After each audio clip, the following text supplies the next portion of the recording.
阎王，你家孟婆又闯祸了。我惯的，怎么了？暗沉昏黄的天空，浑浊的风卷起地上的沙粒，配着不远处一块刻着奈何桥3字的巨石，再听着18层地狱下传来的鬼哭狼嚎，将地府的气氛勾勒得肃杀无比。鬼魂们排着队，拿着去死的号码牌，哦不，是去投胎的号码牌，等着奈何桥旁的孟婆赐予他们一碗忘却前尘往事的羹汤，从此洗心革面，重新做人。我不喝，我只是下界历练，为何要抹去记忆？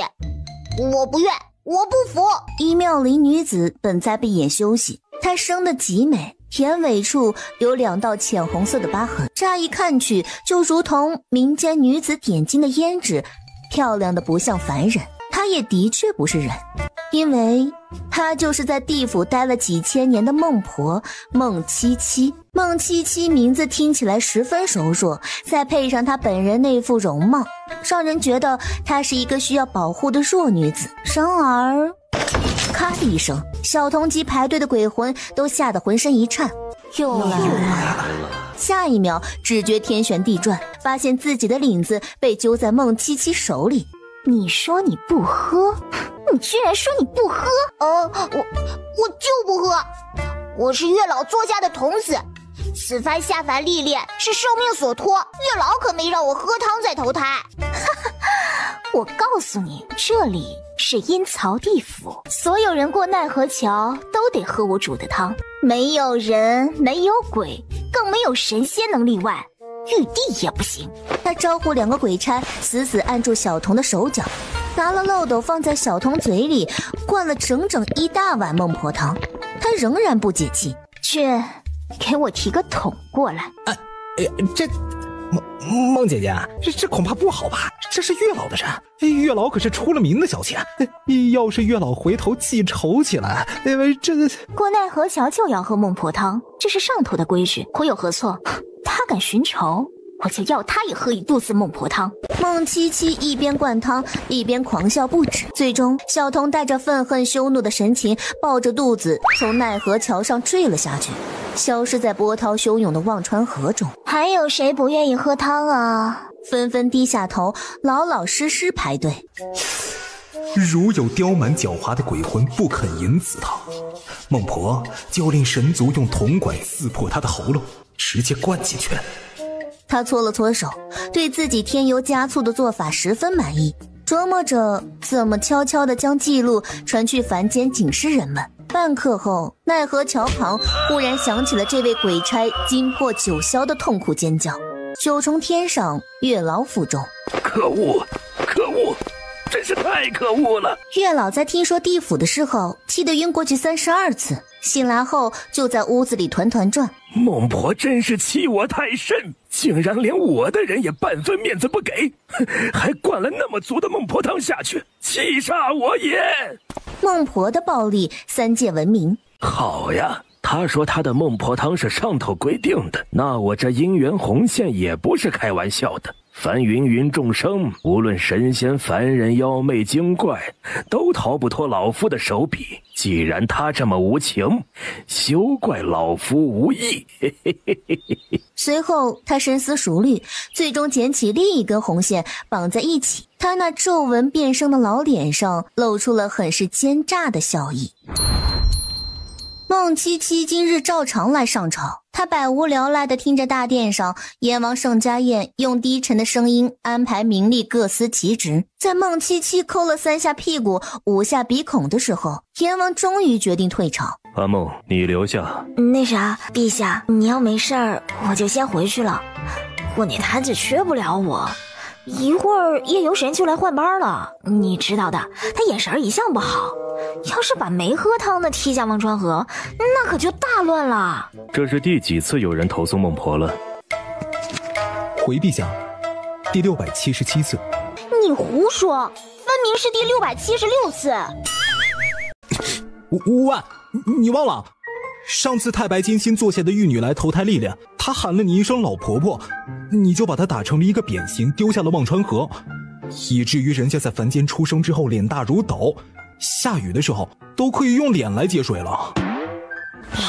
那还不是因为他只顾着色眯眯地看着路过的阎王殿下，我还以为他不愿意喝孟婆汤呢。上次是太白金星告到这里，这次又是月老，阿梦，你得改改了。盛家燕发起脾气来是很可怕的，连忙小鸡啄米一般点头，并表示下次自己一定会控制蛮力，遇到不讲理的鬼魂只会晓之以情，动之以理，再也不用武力解决问题了。阎王听他这么保证，脸上也没有什么特别的神色。玉帝已经过问，这次本王包庇不了你。孟七七腿脚有些发软，他觉得现在盛家燕的神色就像每次判处那些恶鬼投生畜生道一样，这分明是要给他处罚了。就用导仙棍杖责时下吧，小惩大戒，希望你能记住教训。导仙棍是阴曹地府里让人闻风丧胆的刑罚，因为神仙体质与人不同，普通刑罚根本伤不到他们，也感受不到痛，而导仙棍是针对神仙的利器，一棒子下去如同裂骨之痛，10棒下去孟七七必得皮开肉绽了。其实盛家燕还有许多类似的惩罚道具，也不知他从哪里收集来这么多这么齐全的刑罚物品。孟七七曾偷偷怀疑过他有虐待倾向，当然此时他已经没空在内心调侃了。陛下不要啊，你这样我会受伤的，我受伤了谁来上班，谁来熬汤啊？你的徒弟孟姜可以代而为之，再不济也有日游神跟夜游神帮衬。日游神夜游神那对兄弟，一个呆一个憨，孟姜天天哭个不停，他们断然看不好我的奈何桥的。比起你一天暴打几10个魂魄，他们倒是更靠谱些。孟七七还欲求饶，却被鬼差强行拖走，他挣扎尖叫着。沈家燕，我好歹做了你几千年的下属，你就这么对我？甚好，为着不辜负这几千年的情谊，那本王亲自动手。只听得外面刑罚场地上传来孟七七的一声痛呼。沈家燕，你变态，你居然打我屁股！之后迎接他的是一下又一下痛击。枉死城内，商贩零零散散摆着小摊，浑浊暗黄的天色上一片云也无。孟七七府上倒是很热闹，身边围了一群人，分别是血河将军、善恶童子、衰神、日游神、夜游神、孟姜等地府名吏。昨天从阎王那儿被抬着回来后，就把自己一直闷在屋子里面哭个不停。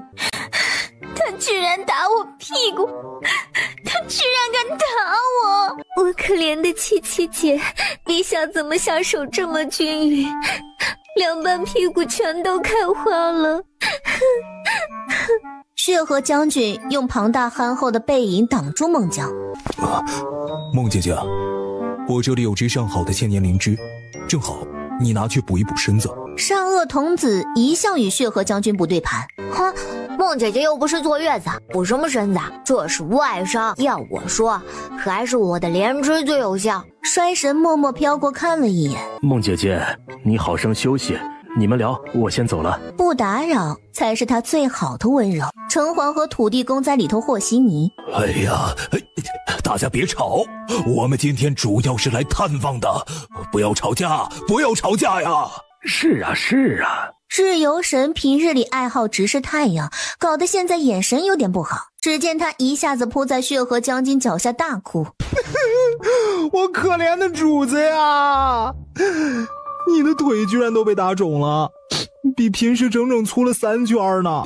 去，那是我的腿。我在这儿呢。日游神发觉自己抱错人，连忙又转身扑在城隍公身上。我可怜的主！血河将军就在孟七七眼里燃起杀意的时候将他丢了出去。善恶童子握着小小的粉拳，气呼呼道：哼，要说起来都怪月老心胸狭隘，若不是他胡乱告状，陛下怎么会忍心罚姐姐？此仇不报，他就不叫孟七七。孟姜停止哭泣，抽抽搭搭地出着馊主意。姐姐，我听说月老有一神丹妙药，很是金贵，能治神仙所受的各种气伤，咱们不如向他讨要了来，也好免去姐姐夜间无法翻身睡觉的痛苦。土地公见多识广，月老却被善恶童子打断。啊，那我们还等什么？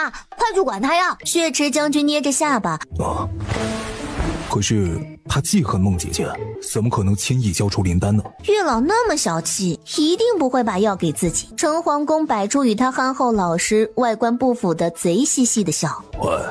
这他要是不给我们呢，可以智取。大家都不由自主地发出了嘿嘿声。土地公在旁直看得浑身发抖。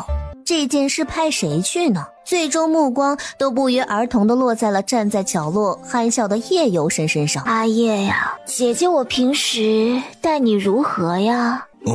姐姐待我很好，经常打我教育我，把我丢到血池河里，看到我快游上来了，还一板子把我再拍回去。经过姐姐的训练，阿叶现在的身手很是矫健。现在姐姐有件重要的事要交代你去做，这件事关乎到姐姐的生死，关乎到我们地府的面子，你要秘密的去做，千万不能让别人知道，尤其是不能让陛下知道，你明白吗？夜游神一下子听他说了这么多个知道，险些脑筋被绕进去，之后糊里糊涂的狠狠点头。你如此这般那般吩咐完后，这小子忠诚有余，就是脑子有点不好使。这事儿你能办成吗？放心吧，孟姐姐，我一定会信不辱命，将这事儿办得妥妥当当，滴水不漏。极好极好。出门的时候绕开衰神府上，宁可走个远路也别和他碰上，知不知道？要是碰上衰神，这1个月的运势都会变得很衰，成败在此一举，岂有出师不利的道理？造！他一路念念有词地离开孟七七的府邸。衰神家往左边，往右走，往左边，往右走。不好意思啊，兄弟，在下有要事在身，先行一步。夜游神哪里看得清对方的脸，只一心想着为孟七七办成事。他抱了个拳，急匆匆地往外赶。纸片一样的衰神从地上飘起来，愁眉苦脸道：大晚上的这么倒霉。姐姐，那灵丹妙药长什么样子啊？你问我长什么样，我怎么知道？难道不是你们告诉阿叶那药长什么样的吗？可是姐姐，我也不知道啊，我只是听说，未曾真正见过。坏了，谁知道夜游神此次去拿个什么东西回来？怎么就没人提醒他呢？真是的。孟七七连忙叫血河将军去追夜游神，血河将军匆匆追出去，又匆匆冲回来。孟姐姐，夜游神骑着孤鹤鸟飞走了。孟七七往床榻上一瘫，眼前黑了过去。月老啥时候有了灵丹妙药？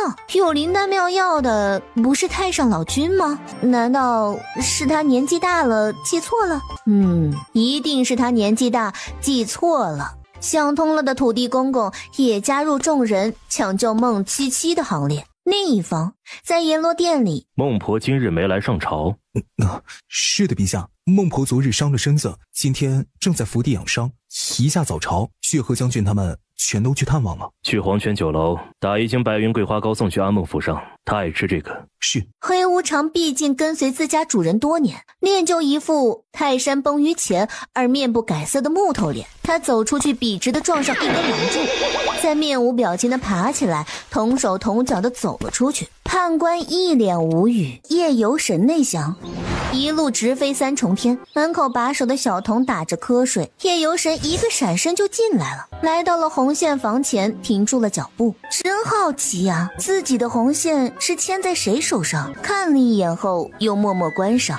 他刚刚看到了什么？为什么那么多红线都缠成一坨坨毛球了？月老到底是凭的什么牵的姻缘啊？最终，夜游神晃到了一个名叫珍宝阁的房间前停下来，那就是有宝贝的地方。恐怕姐姐们说的灵丹妙药就在这儿，到底该拿哪个呢？姐姐好像没有告诉他那个灵丹妙药长什么样哎。思来想去，他决定拿最好看的那个盒子。他慢慢打开，赫然是2颗金光闪闪的珠子，寻思就是这个准没错了。方才放盒子的地方飘下来一张纸，上面写着5个字，想必要是夜游神看见了，定然不敢拿了。月老从太白金星那儿喝酒回来，发现珍宝阁门开着，进来巡视了一圈，看见架子顶上他之前放上去的丹药不见了。哎呀，奇怪了，我的浓情蜜意丹呢？没想到夜游神这小子不知道丹药长什么样都能得手，应该不会拿错吧？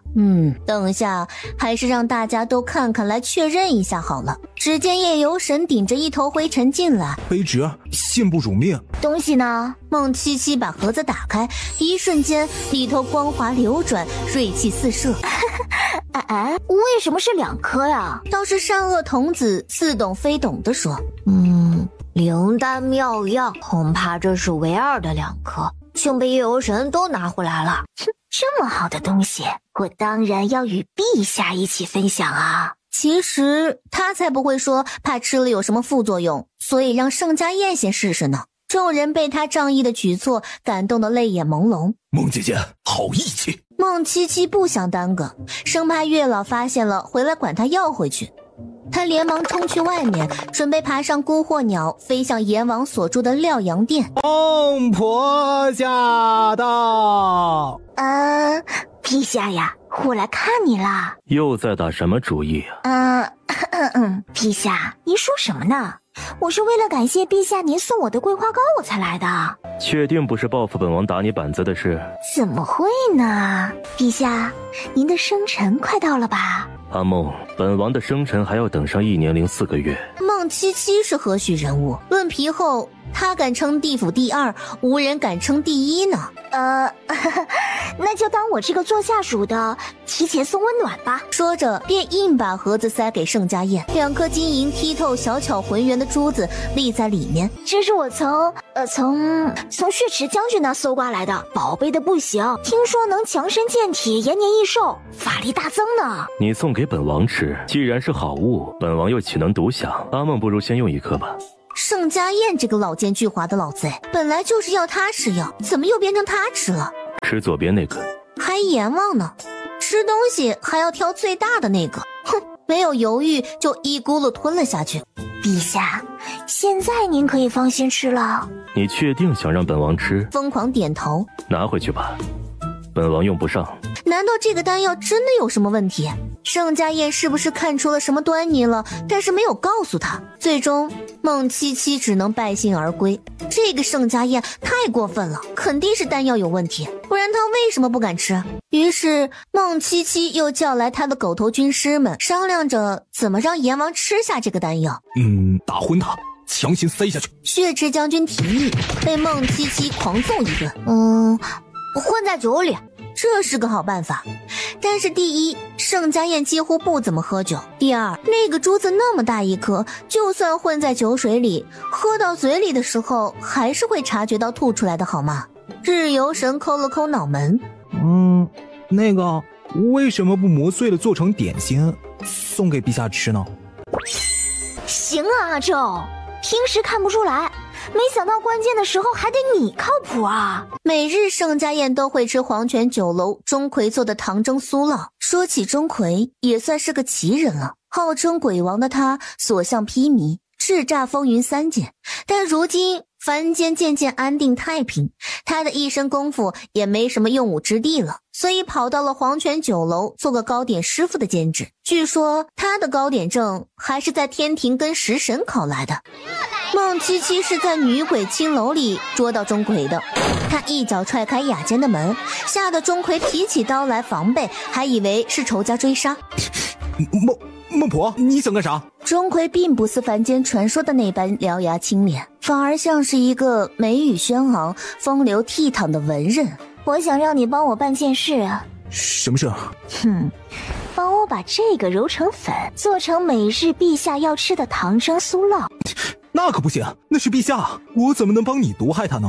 喂，谁说这是毒药了？虽然也可能就是毒药。不管你要是不帮我，我就把你在青楼非礼我的事情贴得大街小巷到处都是，看看到时候地府的人会不会放过你这个轻薄了第一美女的鬼王。堂堂孟婆竟然如此不择手段。这么说你是不同意了？我没说不同意，只是做这件事要冒着很大的风险，这忙我不能白帮。嗨，你想要什么尽管开口，要钱还是要珠宝啊？我什么都可以满足你。那个放心，这钱财珠宝我全都不要，我只要一样东西。干嘛？说话归说话，不要动手动脚哦。我是请你进一步说话。哦，在下仰慕池夫人许久，一直盼着能够见上家人一面，只可惜她深居简出，而我又不能随意出入血河地狱，故而想请你帮我一个小忙。要我帮什么忙啊？说出来怪不好意思的。有啥不好意思的呀？无非就是带句口信，带封情书什么的。这整天在青楼厮混的人，还有脸不好意思？其实我想要一件池头夫人的贴身小物作为收藏。什么贴身小物？就譬如说肚兜啊、裙裤啊、亵衣啊、足袜啊，只要是贴身之物都可以，我不挑的。他便被孟七七一拳击倒在地上，他咆哮道：你觉得池头夫人会答应吗？会吗？那我可就帮不了你这个忙了。这就是明目张胆的威胁了。哼，信不信我现在就把你打得满地找牙？哎，你不要打我的脸！日游神连忙拉住孟七七：姐姐消气，小不忍则乱大谋呀！这是他不忍吗？池头夫人能答应才有鬼好不好？万万没想到，池头夫人还真的答应了。彼时他一袭灼灼红衣，孟七七对他的爽快答应感到十分意外。夫人，你刚刚说什么？池头夫人笑不露齿。你的请求奴家可以答应，不过，我就知道，他们没一个答应的爽快的。我堂堂阴司界的扛把子，求他们办点事儿，推三阻四，不情不愿的，岂有此理！真是世风日下，人心不古啊！夫人有什么要求，大可直说，我能满足你的，一定满足。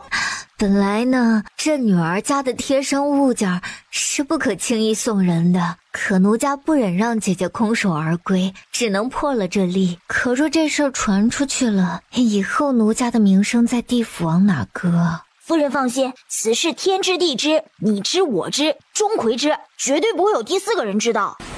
孟姐姐的承诺，奴家自然是信的。可奴家还有个小小的请求，不知姐姐可否满足？他怎么感觉此情此景似曾相识？貌似方才钟馗问他要池头夫人肚兜时，也是这么说的吧？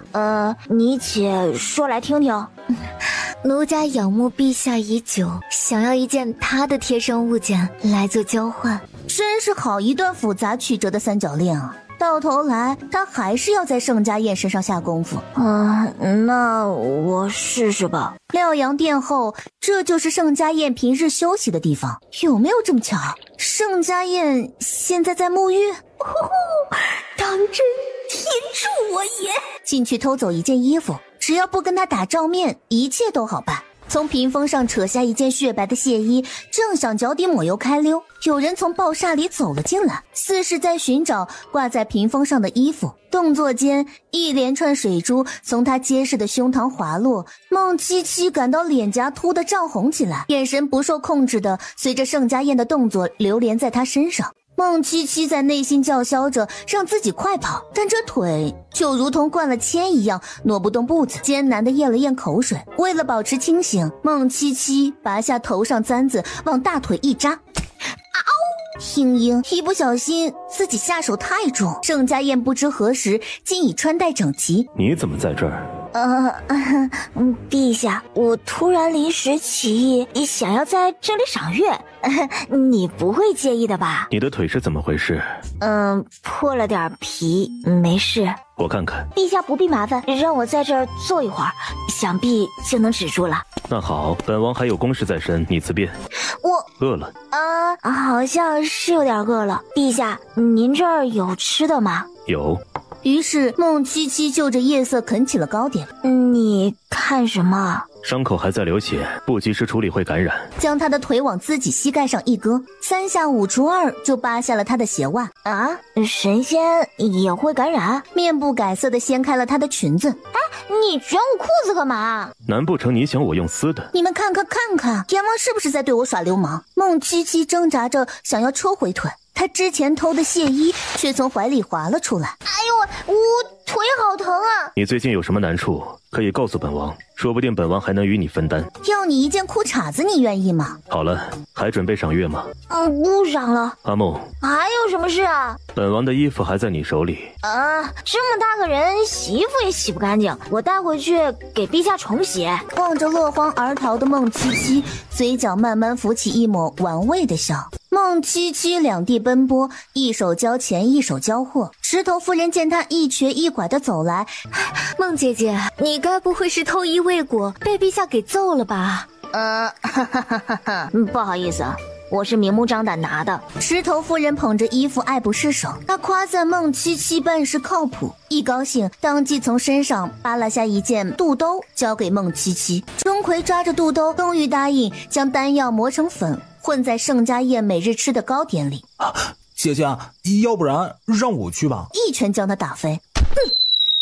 你还是歇着吧。蹑手蹑脚地钻了进去。奇怪，他是来送点心的，为啥要偷偷摸摸的？你今天又是来赏月的。他怎么感觉盛家宴是故意在这儿守株待兔呢？好像他猜到自己还会再来一样。陛下，我是来还你衣服的。衣服呢？在路上掉了。盛家宴无语，最怕空气突然安静。陛下，其实上次我在你这里吃了糕点，我觉得我也需要报答一下。知道你爱吃钟馗做的糖蒸酥酪，特意提了一盒给你。本王现在不饿，你放着吧。这怎么行？费了这么大的劲，今天势必要看着他吃下去。陛下，你好歹尝一口啊！我可是求了钟馗好久呢。你真的希望我吃？他艰难的点点头，拿起糕点一点点吃了起来。陛下，您喝口水歇一歇，不然会噎着的。这也吃了太多吧？不会有副作用吧？还好，你的腿现在可好了？心里总有一种愧疚感。阎王陛下这么关心他，他还拿他试毒。好很多了。陛下公务繁忙，那我就先走了。现在已经过了3更，幽都城门已经关了，你回不去王死城。孟七七看着盛家宴，眉目宛若冰雪铸就，美轮美奂。他觉得奇怪，怎么他看盛家宴时，心里竟有种上蹿下跳的感觉。所以今晚你就在这将就一夜吧。什么？令牌在你手上，你开下门不就得了？幽都的门开和关，不都是陛下您一句话的事儿吗？本王不小心把令牌弄丢了。那不要紧，守城的侍卫都认识我，我去刷脸。守城将士白日尽忠职守，任劳任怨，你岂能打扰他们夜间难得的休息时间？那好吧，那我睡这儿，陛下睡哪儿啊？哎呀，这竹榻上什么也没有，又冷又硬的，睡一晚上不会着凉吧？既然你这么说，那本王也不客气了。啥？直到盛家宴翻身上床的时候，孟七七还张着嘴，一脸目瞪口呆。你不睡？你这样我怎么睡啊？今晚能睡着才有鬼了。枕头太高，我可能睡不大习惯，我还是去睡竹榻吧。那张竹榻就开裂成2半。有这么巧吗？喂，看来没办法了，只能与本王同眠一榻。枕头不够，就枕这个吧。总觉得好像有哪里不太对。孟七七颤抖地爬上床榻，不敢跟盛家宴的眼神对上。什么鬼啊？自己是鬼，怎么还有心跳声？好在盛家宴似乎睡得很快，一夜相安无事。日游神夜游神2个人等在外面。孟姐姐，怎么啦？又便秘啦？孟姐姐心情这么好，还是不要告诉她大家都在传她被阎王潜规则了的事吧。她去干嘛了？说是去人间抓一个恋人魂的邪灵去了。到了傍晚时分，看着空中阎王的座驾经过，连忙闪身飞了跟过去。看来事情进行的不顺利啊。嗨，陛下，好巧啊，我在这里散步的。你心情不好，邪灵没抓到？这几日你先不要外出了。不多时，他叭一声响，何方妖孽，敢在姑奶奶我面前撒野！黑影从天而降，幻化作一道模糊的人形，径直向孟七七走来，口里发出哼哧哼哧的笑声。孟婆，小的在王子城潜伏多日，总算是等到您了。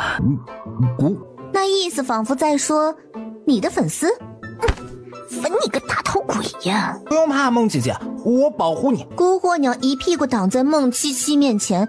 唉，姑姑，虽然你只是一只小鸟，但你的心意我明白了。孤惑鸟阴阴道：也对，我只是一只手无缚鸡之力的小鸟，那姐姐一定要保护我哟。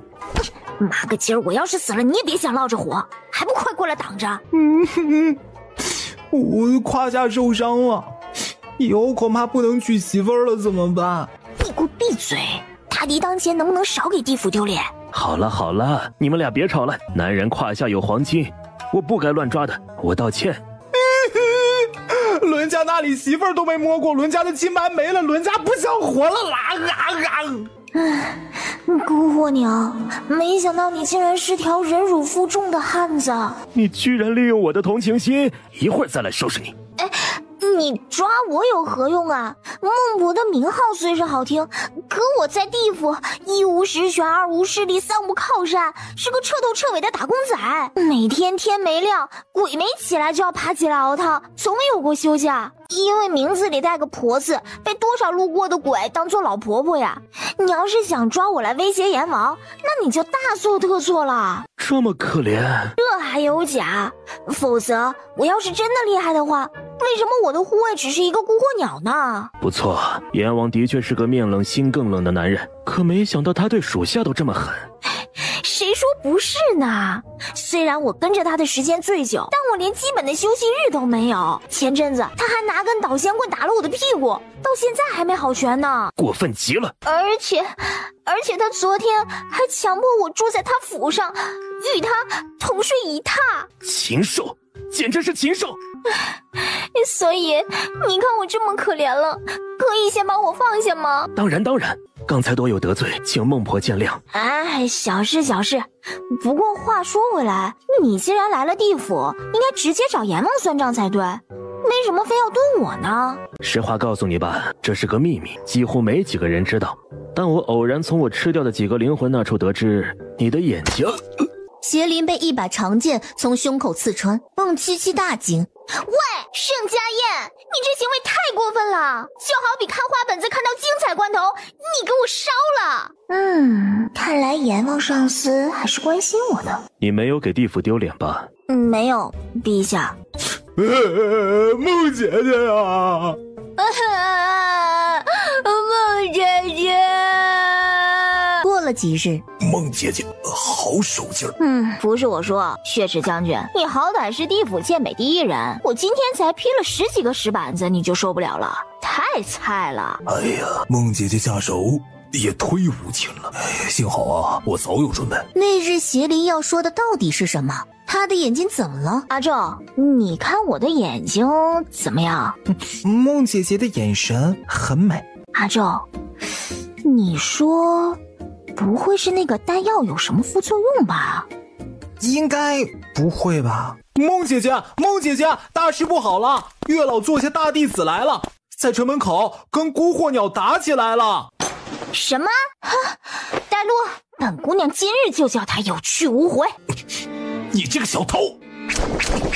你说了多少次了？本鸟没偷你们东西。孟姐姐，你可要为我做主！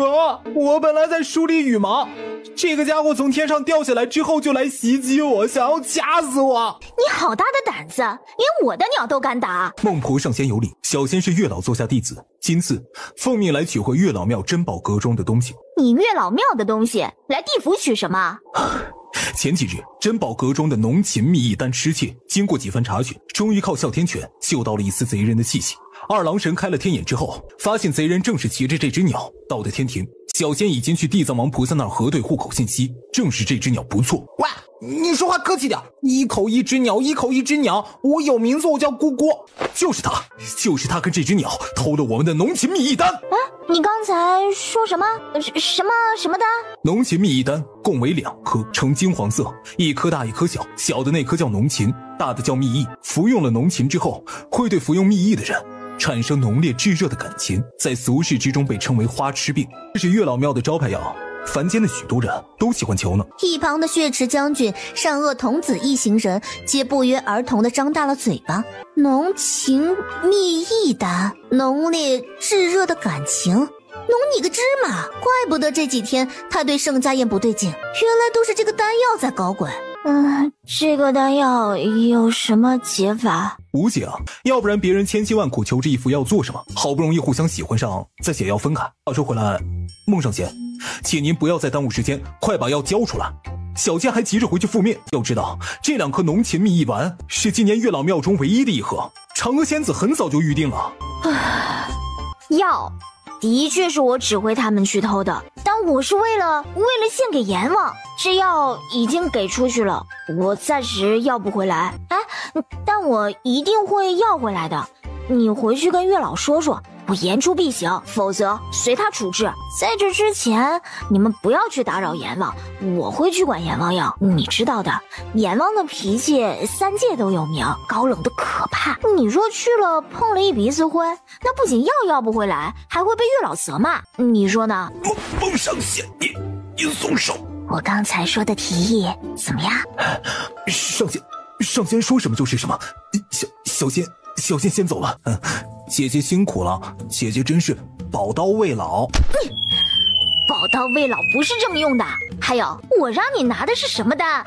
你给我拿的又是个什么鬼？廖阳殿中，黑白无常正一左一右地捧着一面足有2个人面之大的镜子，镜子边缘刻有陌生的铭文，而镜子中折射出来的正是孟七七带着一群跟班们远走的身影。黑白无常便会意将俗世镜收了起来。原本俗世镜的作用是阎王用来观察民生百态的，现在却被他用来偷窥孟婆生活。黑白无常2人倒是十分欣慰，自家主子终于有点在乎的事儿了。下次月老的人若是再来，你们为难一些，否则让他来去自如。当地府是什么地方？在去王死城中挨个核实，不要放过任何一个鬼魂。但凡知道当年一点事的，都就地处决。陛下，此事万万不可。当年的事闹得动静太大，您早已处置了这么多魂魄，已经惹得帝君不满。此番若是再度下杀手，恐怕要触犯天条。3重天上，月老听闻孟婆将此药赠给了阎王的事儿，笑得牙龈都露了出来。当真如此，莫不是让他给吃了吧？若是孟婆当真弄丢了浓情蜜意丹，师父您会怎么做呢？以往都在他那儿栽了跟头，阎王又多次护短包庇，心头这口闷气已然憋得太久。既然他说随我处置，那老夫当不能与他客气了。孟七七哪儿就没那么快活了。姐姐，要不然我们还是问一下陛下，陛下见多识广，一定知道该怎么办啊。是啊，姐姐，如果月老再次告到玉帝那儿，姐姐又会被罚了。就是说起来也怪我现在就去跟陛下认错，这件事跟孟姐姐一点关系也无。也不全怪你，你的确是傻了点儿，但是我指派你去的，这个时候我不可能让你替我背锅，也不要把罪责往自己身上揽了。姐姐还是去向陛下说明此事吧，陛下平日那么纵容你，不会不应。孟七七愁云惨淡地叹了几口气。此时的盛家燕长身玉立，正站在双生树下，垂手看着石桌上的棋局。等等，情思？别过来呀，陛下，我要控制不住我自己了。今日这样乖，做错事了？心里把月老骂了上百遍，制作出来的这个浓情蜜意丹，一天比一天剧烈的样子。孟七七发誓，若不是自己尚有一丝理智，已经扑到盛家燕身上上下其手了。错了。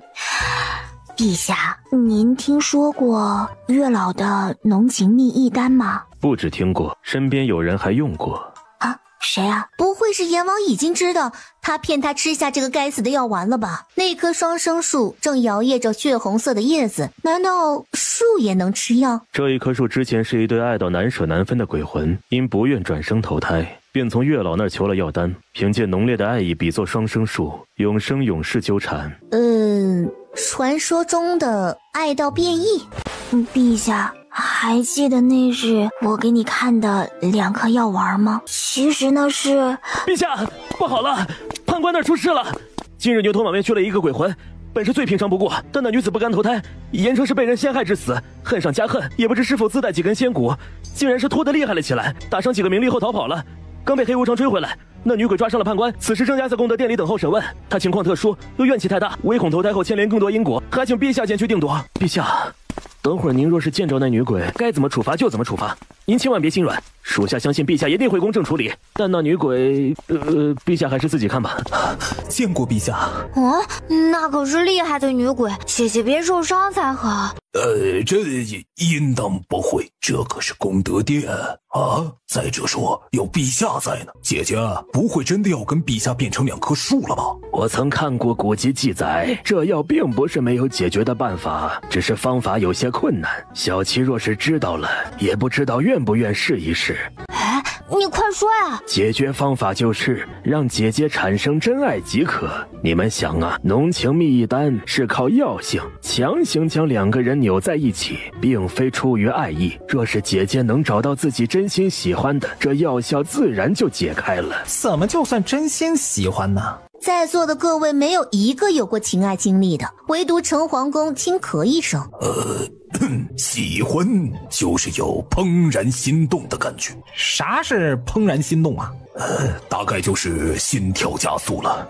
这个我知道，姐姐每次暴打我的时候，我都心跳加速，很多时候我都仿佛看见了佛光啊！哎呀，你那是快被打死了。善恶童子沉思一阵，哎，我知道，每次姐姐给我送吃的的时候，我也心跳加速。血鹤将军哈哈大笑。你呢，算上，我保证你这样也有心跳的感觉。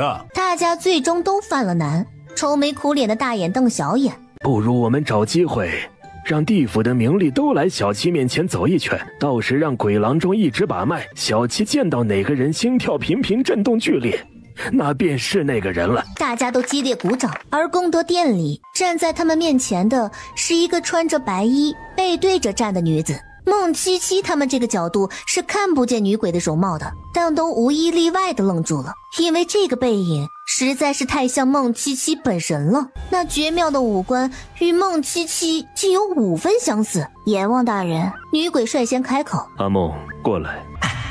你没告诉陛下，这女鬼跟孟婆相似呢？孟婆就跟在后头，说也不好说啊。你叫云歌？是的，我本是孤儿，只有名字没有姓氏。云这个姓氏是我夫家的。戊寅年癸亥月乙酉日寅时。他一顿，眼光沉沉看向云歌，自尽而亡。我没有自尽，是他们逼我的。如若我不从，便要杀我的儿子。我小时候是叫花子，被杨娘卖给了当朝宰相之家做奴婢。后来宰相家里来了一个远房的表少爷，说是少爷，其实就是一个穷亲戚，因为父母双亡来投靠的。宰相爱护名声，怕传出自己刻薄无情的形象，就收留了这个表少爷。我被分派去伺候这个人，而这个人也成了我日后的夫君。之后他也向我表明心迹，我们一同看花听雨，赏雪评梅。他在那时的确算是个良人，可是后来宰相府出了大事，大公子暴毙而死，查不出原因，噩梦接踵而至的降临在2公子和3公子身上。眼见着宰相府嫡系的人丁都要凋零，大家都愁云惨淡的时候，我发现了我夫君的秘密。他想要云家的地位和权力，但前面的几个公子个个优秀，断然轮不到他一个旁系。可惜他手段了得，若不是偶然，我也永远被蒙在鼓里。是他杀了那些少爷们。再后来的事情更简单不过了，宰相垂垂老矣，而我的夫君又适时展现自己的才学，以往藏起来的一颗明珠，终于有朝一日拂去微尘，熠熠生光。从那以后，云府的一切事宜都交到了这个表少爷的手中。在宰相死后，他也顺理成章的成为了当朝皇上最为倚重的人，一切都维持着表面的平静。直到有一日，朝中传来皇上赐婚他和公主的消息，一国今之怎会容得他的府里有我这种人的存在？更何况当时我们的儿子已经半岁了，人人都以为我会是当家主母。即便我没有被抬正，赐婚的消息传入府中时，平日里与我要好的一众家仆竟是避我远远的。而那个曾经日日疼爱我的那个人，我所倚重依靠的那个人，回到府中的第一件事竟是不想着与我解释，而是一杯毒酒赐我死的完全。多年的陪伴，原来尽数在那杯毒酒当中了。孟七七听得眼眶发酸，人间的情感丰富细腻，原来从话本子上听来的并不全是假话。阿梦，什么事啊，陛下？你贴在我背上干什么？我刚才没站稳。陛下您继续。你的夫君名叫云山远，按照生死簿上来看，他应当会活到80有3，实乃高寿了，且晚年福禄双全，一生仕途显贵，子孙香火延绵不绝。世间都传莫做坏事，神鬼有安排。原来老天无眼，云山远那种人竟然能享100年香火，真是笑话。你死后，他娶了公主，没过3年，公主与人私通有孕，逐渐生下了4个别人的骨肉，但云山远不敢有半分怨言，甚至好生养大了别人的孩子。之后你的儿子长大，知道你自尽真相后，对云山远下药，使得他无法再行走，甚至于到最后3餐都需要人服侍，唯独皇上念他曾有功劳，照常发放俸禄，似他如此，死也死不成，活也不舒坦，这的确是笑话了。你含冤而死，自有怨结难平，但按照地府律法，打伤鬼差名利者，要先打入血河池服刑，为期10年，直至刑满。你不必怨怼，个人有个人因果。云山远来地府报道时，也自有他的去处。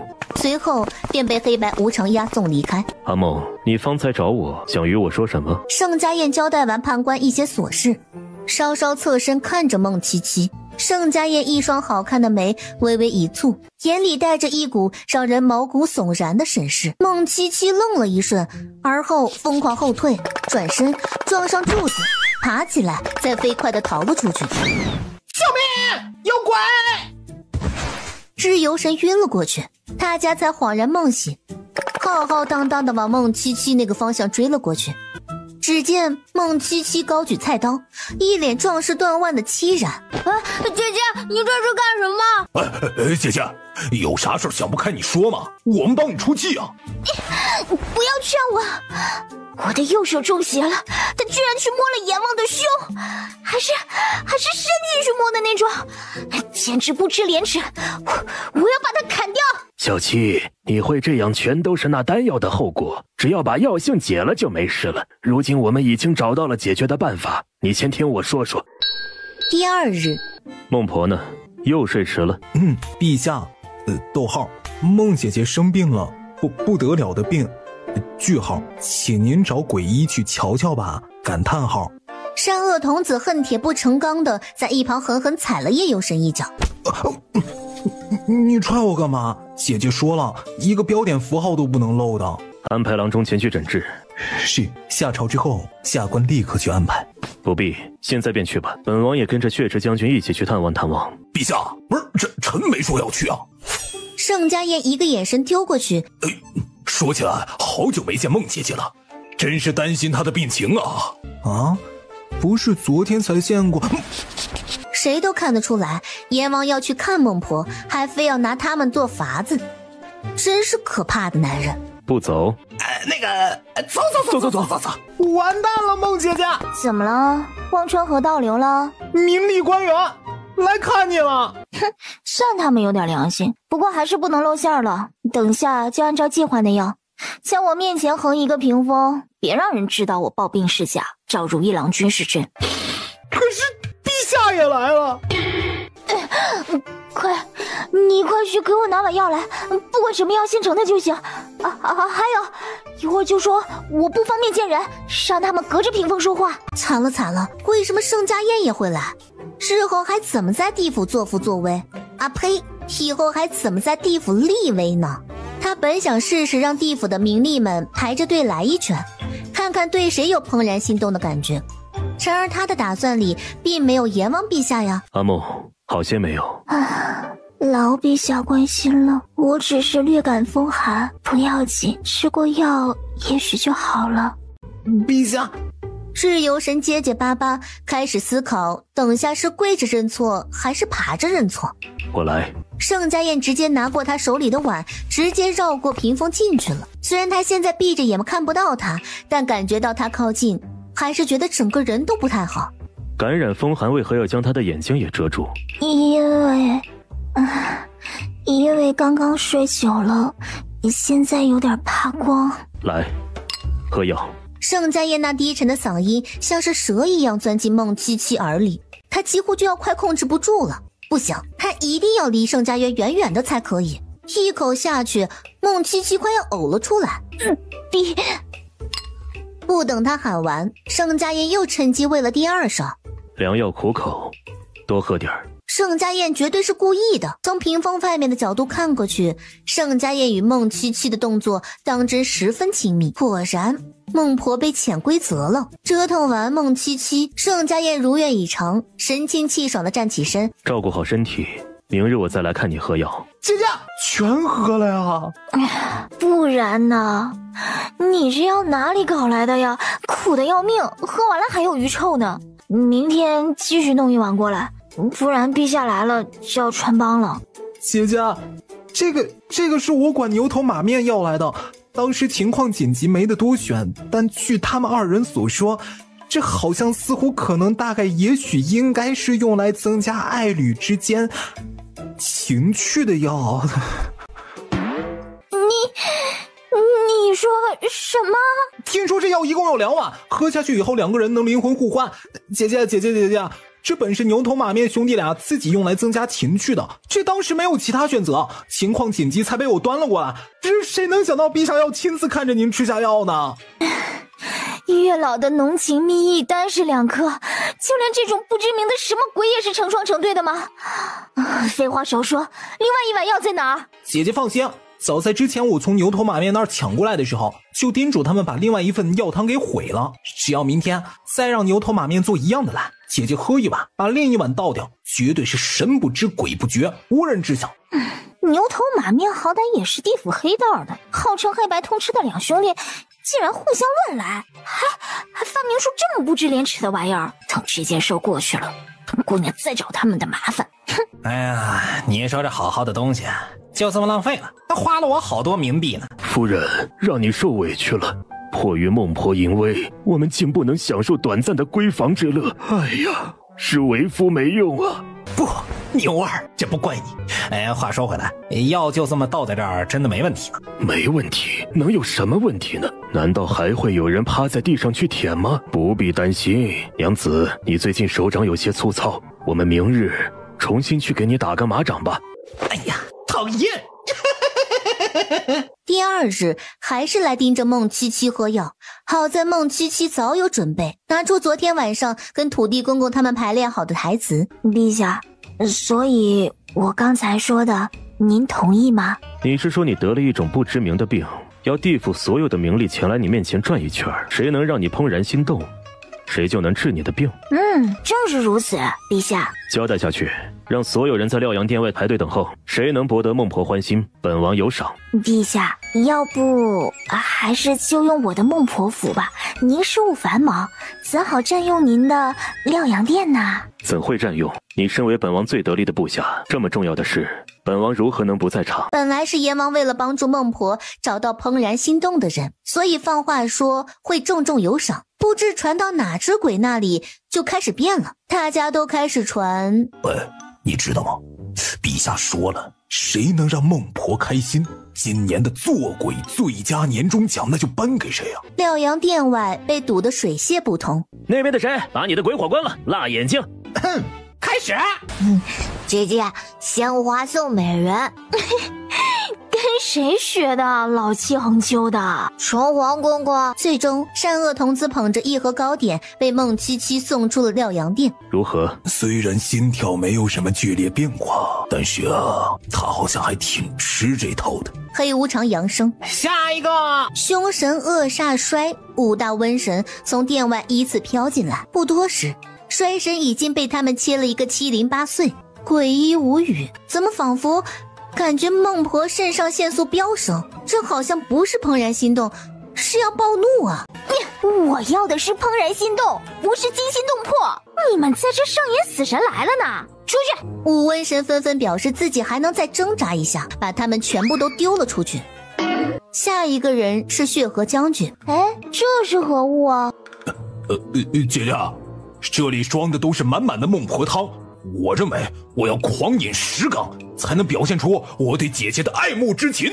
血河将军不愧是最有魄力的人，一头扎进水缸里扭饮一番。孟七七尴尬的说不出话，诡异震惊于血河将军喝了那么多，居然还没有被撑死。我是谁？我在哪儿？这是哪儿啊？我在干嘛呀？阿秋阿叶，进来抬人。一前一后的夹着血河将军出去了。衰神小心翼翼探了一个脑袋进来。陛下，梦姐姐，我来找耳朵。衰神趴在地上摸到了他缺失的一只耳朵，随后飞也似的逃了出去。闹了半天全都是乌龙事件，感觉如何？他实在不想承认，现在盛家燕居然是他看得最顺眼的一个人。陛下，先不要着急喊下一个，不如您来一试。本王去了，孟婆只怕病得更加严重。他是怎么能这么自信？还更加严重呢。孟七七偏生不信这个邪。陛下，不如你来试试吧。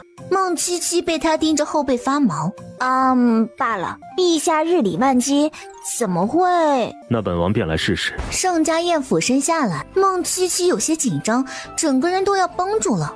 盛家燕的脸缓缓靠近，孟七七脑海里拉响防空警报，只觉脑海里一片空白，什么都无法思考。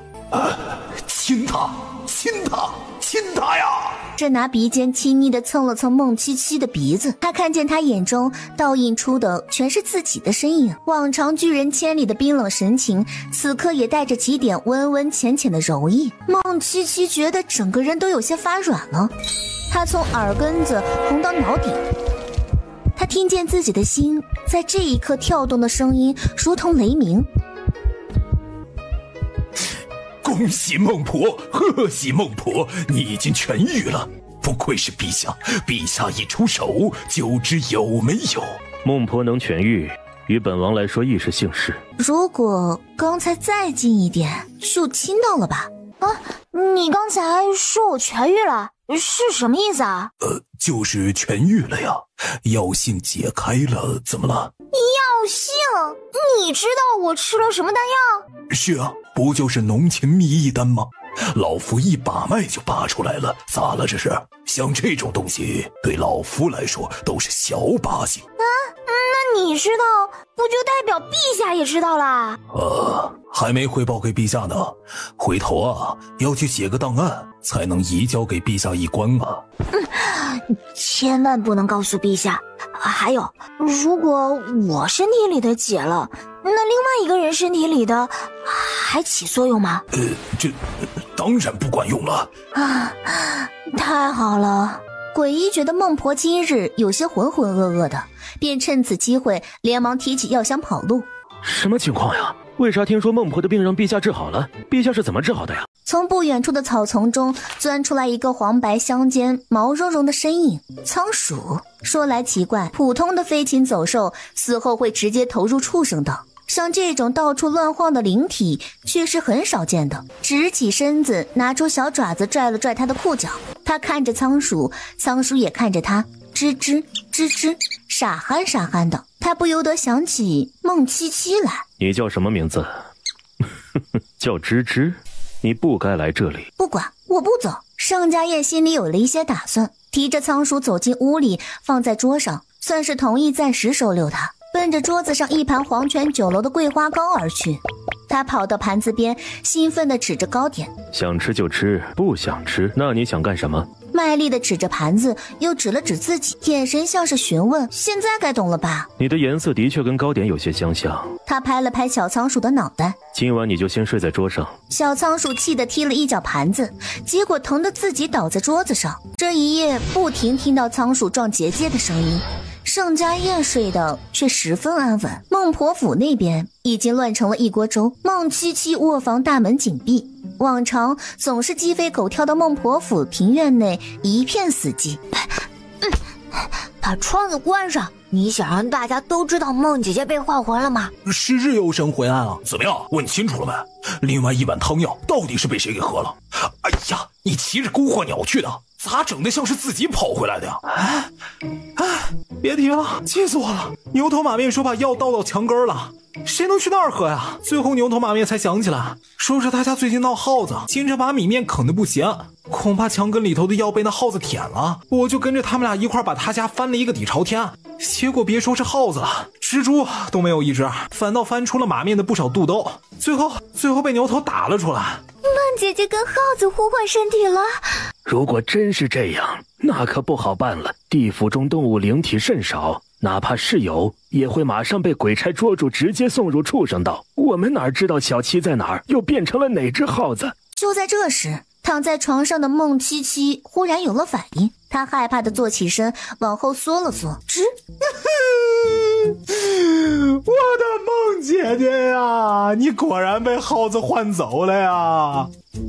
它不是耗子，它是仓鼠。不行，我要去告诉陛下，陛下一定能把姐姐救回来。这事儿绝不能惊扰陛下，如果让陛下知道小妾装病才喝错药，以陛下的个性，那现在咋办啊？没办法了，只能先瞒着，对陛下说孟姐姐生病了，而且不许任何人探望，能撑多久是多久，反正这药有时效性，最多不过5天就消失了。在此期间，我们务必要翻遍地府，不可放过任何一个耗子。也不知道姐姐有没有东西吃，是不是在受冷风吹，寂寞时候有没有掉眼泪。盛家燕起得早，当她起来正准备穿戴的时候，一旁盘子里的桂花糕已经被吃了个一干二净，只留一点残渣，看来跟孟七七的口味差不多。最终还是捡起桌上熟睡的仓鼠，放进自己的袖口里，就这么直接上朝去了。陛下，孟婆抱病告假了。血河将军说，孟婆发话，这次生病谁要是去看她，她就自尽。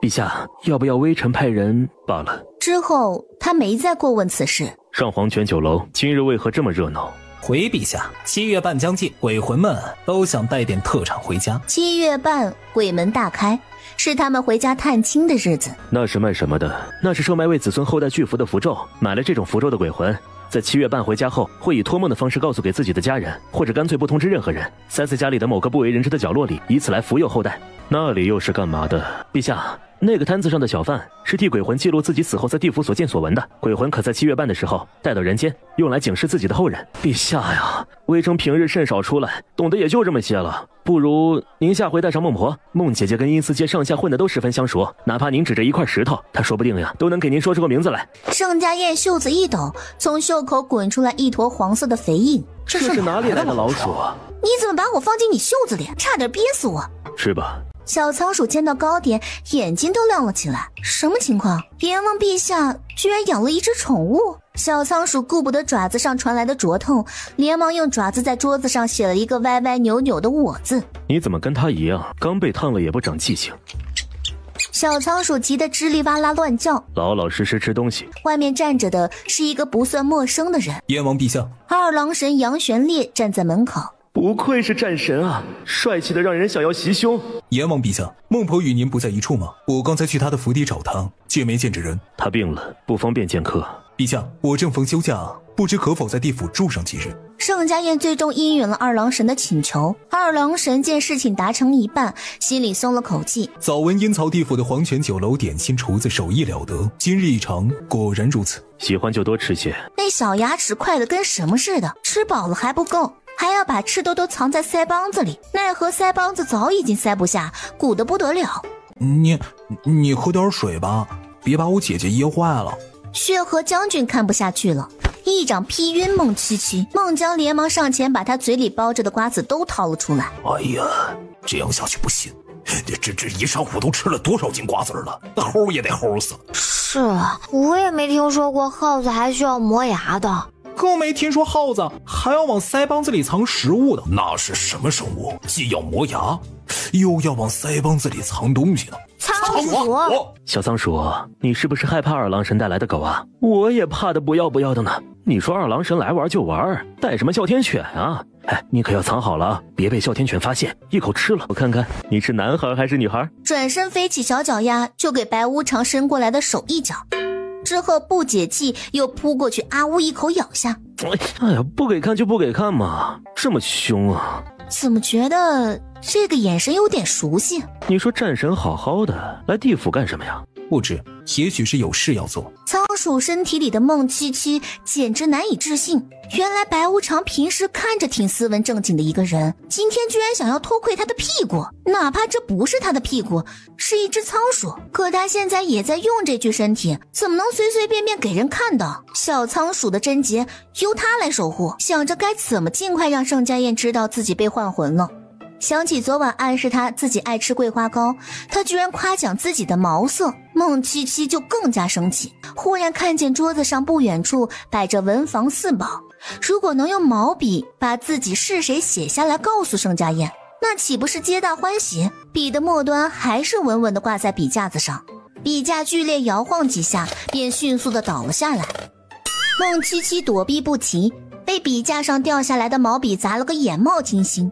孟七七使出了吃奶的劲儿，才堪堪把他抱起来。孟七七已经数不清自己摔了多少次了，只觉头晕眼花，靠着本能拖着笔往宣纸那儿慢慢挪动。眼看革命就要成功了，突然一双黑色镶银边的登云靴缓缓踏入房中。孟七七见盛家燕回来了，大喜过望，飞快向宣纸移动，想要当着他的面写下来，他就又被人提了起来。罢了，舍不得孩子套不着狼，在桌子上迅速滚了一圈，最后露出白花花胖鼓鼓的肚皮来。他艰难地抬起头，用眼神邀请盛家燕来抚摸自己。这时伸出手指开始抚弄他柔软花白的肚皮。孟七七舒服地扭了扭，他甚至忘记了自己卖萌是为了求得盛家燕的原谅。现在他满脑子都只有一句话：哇，这大保健太舒服了。不知不觉中，孟七七被抚摸得昏睡过去。等他再一次起来，屋内已经燃了一盏烛火，盛家燕俊美的睡颜近在咫尺。孟七七还是忍不住对如此美色垂涎三尺。肚子传来咕噜一声轻响，孟七七才发觉自己除了吃了一盘糕点，已经很久没吃东西了。他顺着床幔滑下去，在屋子里摸索起吃的来。今晚这一番折腾，可谓是仓鼠历险记了吧？可是盛家燕怎么一点吃的也没有，连个食物残渣也没有，真是滑稽。好歹也是地府之主，阴曹的主宰呀，院子里却连个瓜子儿也没有，好好的日子怎么过得抠搜搜的？开玩笑，自己怎么可能压榨精明干练的阎王？平日不被他压榨就不错了。孟七七又在屋子里转了一圈，仍是一无所获，气得倒在桌子上，最后赌气似的跑向砚台，四只爪子疯狂踩踏墨汁。随后他一路狂奔至床榻边，顺着床幔再次爬上去，先是拿爪子在盛家燕的衣袍上按了一爪子，发现形状还挺好看，他便肆无忌惮地在盛家燕身上撒野起来。我踩，让你打我屁股，让你摸我肚子，让你嘲笑我，让你压榨我，我让你睡。内心嘿嘿一笑，就想要在他的脸上也留下一串印记。然而这时阎王陛下忽而睁开那一双幽深的眼眸，孟七七内心大呼不好，转身就想要溜走，但盛家燕早已先他一步捉住他，握在手心中，将他拖到了自己的面前。你在做什么？手伸出来，不想吃瓜子了，掌心朝上。盛家燕端详了一阵，又坐起身，看了看自己白色衣袍上的黑爪印。孟七七赶忙用爪子捂住自己眼睛，爪子上剩余的墨汁将他染了2个黑眼圈。盛家燕不觉有些好笑，你今天有些古怪，难道你也生病了？要睡就在这里睡，不许再闹了。谁要闹你？谁稀罕闹？忽然注意到盛家燕的眼睛下好大一团青色，趁着面色有些憔悴，他满心的嘲讽就那么停住了。不知为何，觉得心里很不是滋味。盛家燕已经合衣再次睡下了，他很快进入浅浅的睡眠。睡着后，眉目也轻轻蹙着，比起平日冰冷的拒人千里的姿态，现在的他倒是更可爱点。我可不是心疼你，我就是看在你给我瓜子的份上，决定体谅你一次，下不为例。第二日，盛家燕已经上朝去了，发现角落摆着一盘剥好的瓜子，总算还有点人性，知道留点吃的。已经4日了，孟婆身子还未好全。那个衰神站出来，对啊，要不我去看看？你去看了，那孟姐姐恐怕好不起来了。过分！到底是什么病？日游神斟酌了半天，才为难地开口：孟姐姐的病，微臣不好说呀。行，我说，但要是孟姐姐好起来了，千万别说是我说的。其实孟姐姐她来大姨妈了。啥？这是好事啊？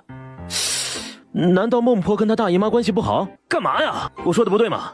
你们啥眼神啊？哎，搞职场歧视啊！孟姐姐这次姨妈来势凶猛，胃口见长不少，而且情绪多变，最重要的是喜欢咬人。看见没？把夜游神的手指头都给咬破了，10个指尖，没一个完整的，全给刻了。其实按照现在情况来看，应当让梦姐姐自己好生休息。说的是啊，不然啊，大家若是不慎被伤了，这算是攻杀，还算是什么呀？我觉得陈皇公说的对，我们还是改日再去探望吧。孟婆那里，本王下朝后自会去探望，大家不必担心。完蛋了，这下要彻底穿帮了。哮天犬叼着什么东西往前快速跑着，赶忙从草丛中窜出去，往哮天犬跟自己身体跑走的地方追赶而去。纳尼？居然是一块木头啊！庭院中绿竹森森，二郎神正站在庭院中，两指一捻，念了个诀，凭空唤出一朵飞云来，将孟七七一下丢入云彩中，直飞9重天上而去。这是明目张胆的绑架呀！绑架啊！那个被绑走的可是自己的身体啊！他要马上告诉盛家燕，有人在他的地盘搞事情。早在二郎神丢孟七七上云彩的那一刻，他已经起身快步出了辽阳殿。牛头马面，命你2人即刻率鬼差把守住王死城以及铁围城的各个关卡，只许进不许出，谨防有人趁乱浑水摸鱼。今日的投生暂时结束，血河将军，你与善恶童子速去忘川河畔，协助孟羌限制人流，将多余的来不及投胎的鬼魂压在望乡台。切记，绝不可将孟婆被绑的事情传出去，如有纰漏，我拿你们治罪。哎呀，阎王陛下还是莫追了。二郎神奉命捉拿孟婆，恐怕等下就要押去真武大帝那儿审问。这是玉帝亲自下的令，没人敢违抗，哪怕这孟婆当真无辜，你也暂且先忍忍吧。陛下三思！如与天界动手，后果不堪设想。哪怕阎王陛下手握1000万阴兵，也必然是一场恶斗。这次不要像几百年前一样，还给我的只是具尸体，否则我要3界都不得安生。阿梦到底怎么了？还不敢说是吧？说，阿梦到底怎么了？我说，我都说。孟七七不见身影，也不见那只仓鼠到底去哪儿了。有老鼠啊！老鼠在哪儿呢？打老鼠呀！孟七七轻车熟路地跑到了辽阳殿，却见大殿内空无一人，日游神正把头埋在臂弯里低声哭泣。有老鼠！真想狠狠给日游神2个嘴巴子，关键时刻就在这掉链子。不对，那是仓鼠。孟姐姐，是你吗？又指了指门外，用手扒着自己的脸，假装自己是二郎神，希望通过肢体语言传达给日游神自己想说的。姐姐，你在运功。姐姐，我没能为你保守秘密，是我贪生怕死，陛下一威胁我就害怕了，全都招了。孟七七拍了拍他的裤腿，意思是不必介意，而且现在再不告诉盛家燕就来不及了，自己的身体已经被抢走了。妈的，陛下刚才已经焦急的回去找你了，姐姐没有遇上吗？得了，姐姐坐好，我开路。他怎么了？完了，肯定是药效过时间了，现在灵魂换回去了。也就是说，真正的孟七七已经正式被绑架到天庭里去了。孟七七站在廊下，看着天庭的美景，有些痴迷于阳光。在地府是极少见到这种明媚景色的。二郎神在一旁暴毙跟他一起等着，还战神呢，胜之不武，用木棍子骗他过来，卑鄙！一会儿进去了，小心说话，若是满口谎言的话，恐怕吃不了好果子。一尊有令，让我先行带孟婆进去，想来不会费上多时，还请上神在此稍等片刻。切，真是一个比盛家燕还木头的木头。殿内又剩真武大帝与孟七七2人。坐吧。他已经准备好了，乖乖聆听真武大帝的教诲，从此以后改过自新。你在地府过得不开心？怎么会？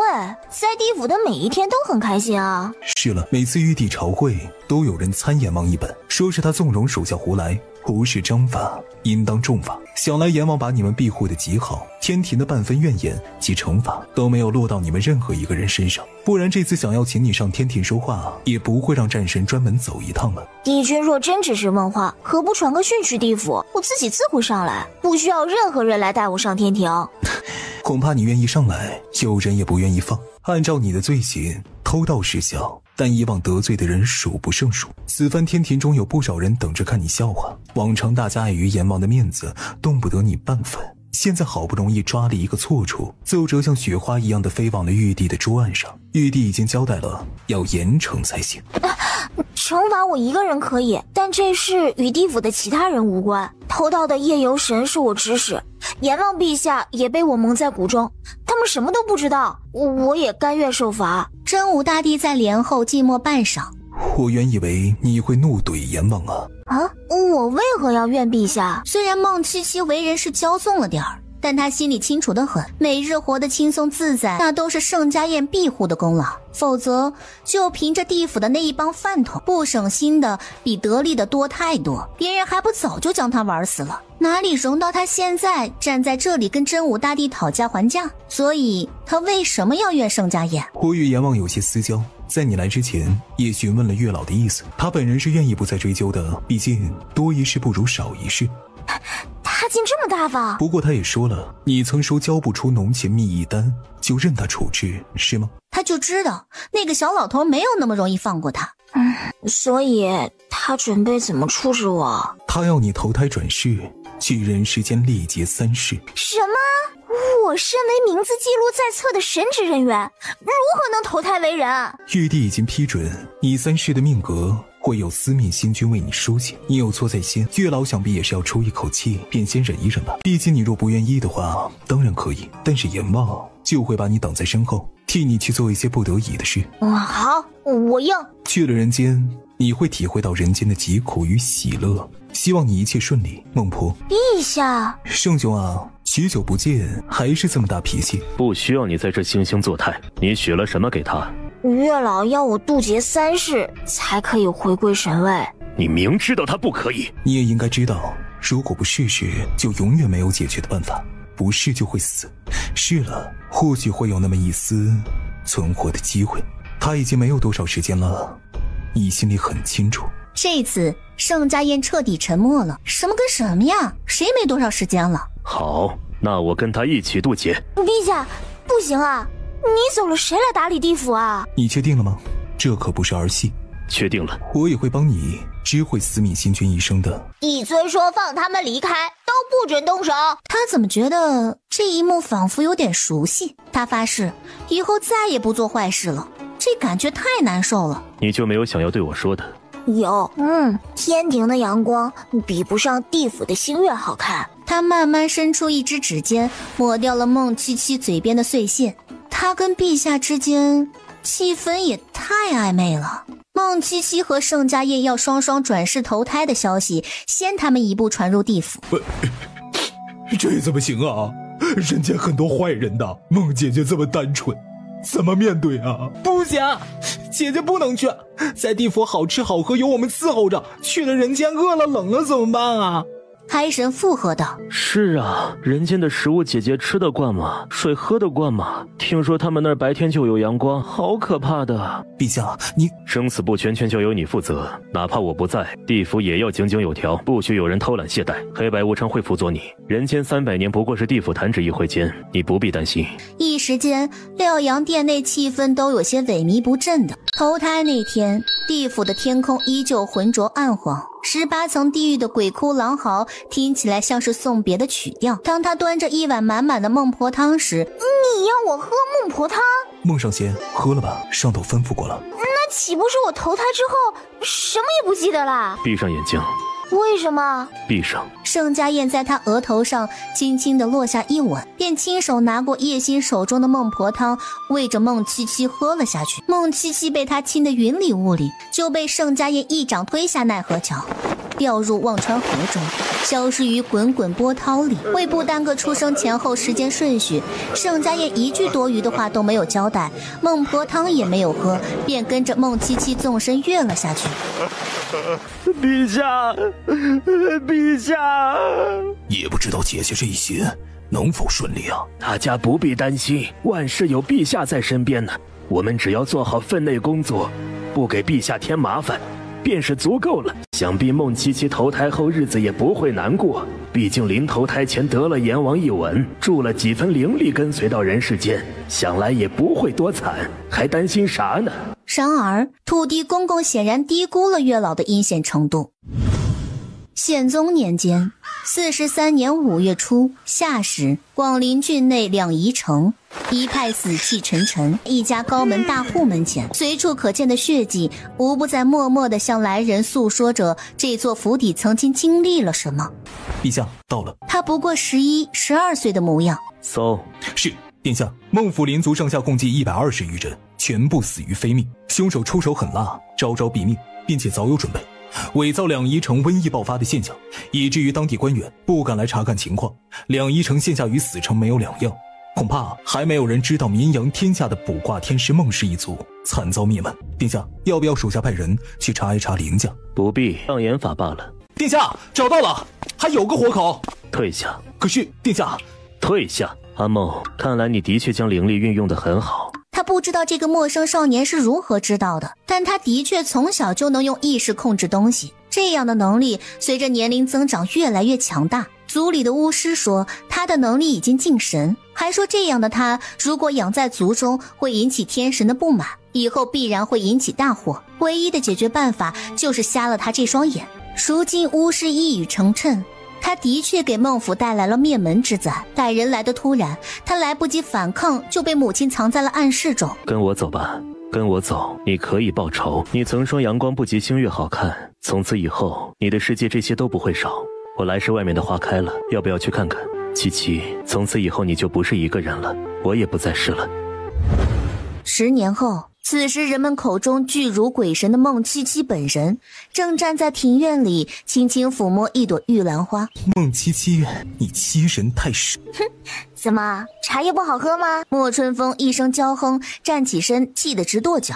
哼，我从四郎那儿好不容易讨来的茶叶，你竟然敢往里放鸡蛋！你又管殿下叫四郎，等殿下回来我告与他知，他必然要剥了你的皮才行。今日便是与你拼上一拼，也好让你知道我这毒娘子的名头不是白来的。方树在暖室中盈盈摇摆。好姐姐，你这裙摆可比园中的花都要姹紫嫣红呢。莫春风好南风是王府内众人皆知的秘密，而莫春风心尖上的人就是高贵且冷傲的摄政王本人。莫春风该是多么口味孤僻，才喜欢这么一个冷情冷血的人。偏偏莫春风还不是王府中独一个喜欢盛家燕的，盛家燕手下不少女暗卫皆对他情根深重。好看又有何用？四郎日日不在府邸，人家的满心相思都寄托在这千金价格的茶叶上了，偏偏你还给我毁了。你平时浓妆艳抹惯了，殿下许是看厌了，下次换一个清淡的妆，指不定就入了殿下的眼呢。到时别说这一点茶沫，便是你要个金蛋，殿下都能许给你。你独得殿下恩宠，自然不贪这点情谊了。我的粉彩亲友斩，狡诈，兵不厌诈嘛。莫春风除了好南风，还有一个爱好，那就是爱财。孟七七刚才用念力凭空将茶盏推落，按照莫春风的性格，必然是丢了武器也要去捡那传说中花费1000金买回来的战国青釉盏。茶叶蛋好了，可以吃了。你还好意思提？别打了，殿下遭到暗算受伤了，现在已经抬去房里诊治了。你此番跟着殿下一同南巡，竟让殿下受伤，这事说来实在古怪。陛下南巡回京途中，在巴蜀遇见一女子，不知着了什么魔，非要将那女子带回来。但那人是巴蜀梁家二当家的一个美妾，陛下当年接管了巴蜀的盐山，断了梁家的财路，梁家这下可逮着机会要为难殿下。他们明面上恭恭敬敬，暗地里竟在那女子身上放了毒。呸！堂堂巴蜀大家竟然有如此下作的手段。待殿下好全之后，我再与他们秋后算账。话说回来，殿下带回来的女子现下又在何处？在西厢躺着呢，她身上带了毒，自个儿也不知道。殿下毒发的时候，她手上已经起了好几个脓包，早就昏迷的不省人事了。回头我还得看看去。殿下交代了，要留她的命，以后有用。这事啊，可别让七七知晓了。她呢，是容不得这女子的存在的，别到时候她跟别人起了冲突，让殿下不好受。随即快步走向马棚。殿下到底是带了什么样的一个女子回来？为什么要执意带回来，以至于全屋警惕中了剧毒？庙外传来吹拉敲打的乐声。娘，不要再哭了，仔细伤了眼睛。臣以为幺儿嫁去梨园外家，虽不说大富大贵，吃穿却是不必愁了。哪知这李员外这么不是人，自从幺儿嫁了他，每每回家时身上都多了伤口，有的好几日都愈合不上，现在连人都疯疯癫癫的，容貌也毁了。我可怜的女儿啊！娘放心，巫师不是说了，小妹只是被吓丢了魂，若是能抬着她的身体漫山遍野的换一换，她就能回来了，人也不会再疯疯癫癫的了。要说那李员外的心也太黑了，娶了好几个夫人，都被他折磨致死。听别人说，他好像就喜欢打老婆，大老婆被打跑了，二老婆被他逼得自尽，就那三老婆都自个儿沉湖了，他专好拿着热铁往人身上烙，那谁能受得了啊？认识平日再坚强的人，也受不住他这成日的折腾，怪不得当时他肯给那么多聘礼，原来这些钱就是要拿我女儿的命去换。如果当日早知道如此，说什么也不肯把幺儿嫁过去啊！不然咱们去报官吧，苍天在上，难道就没有王法了吗？哎呦，报不得，报不得！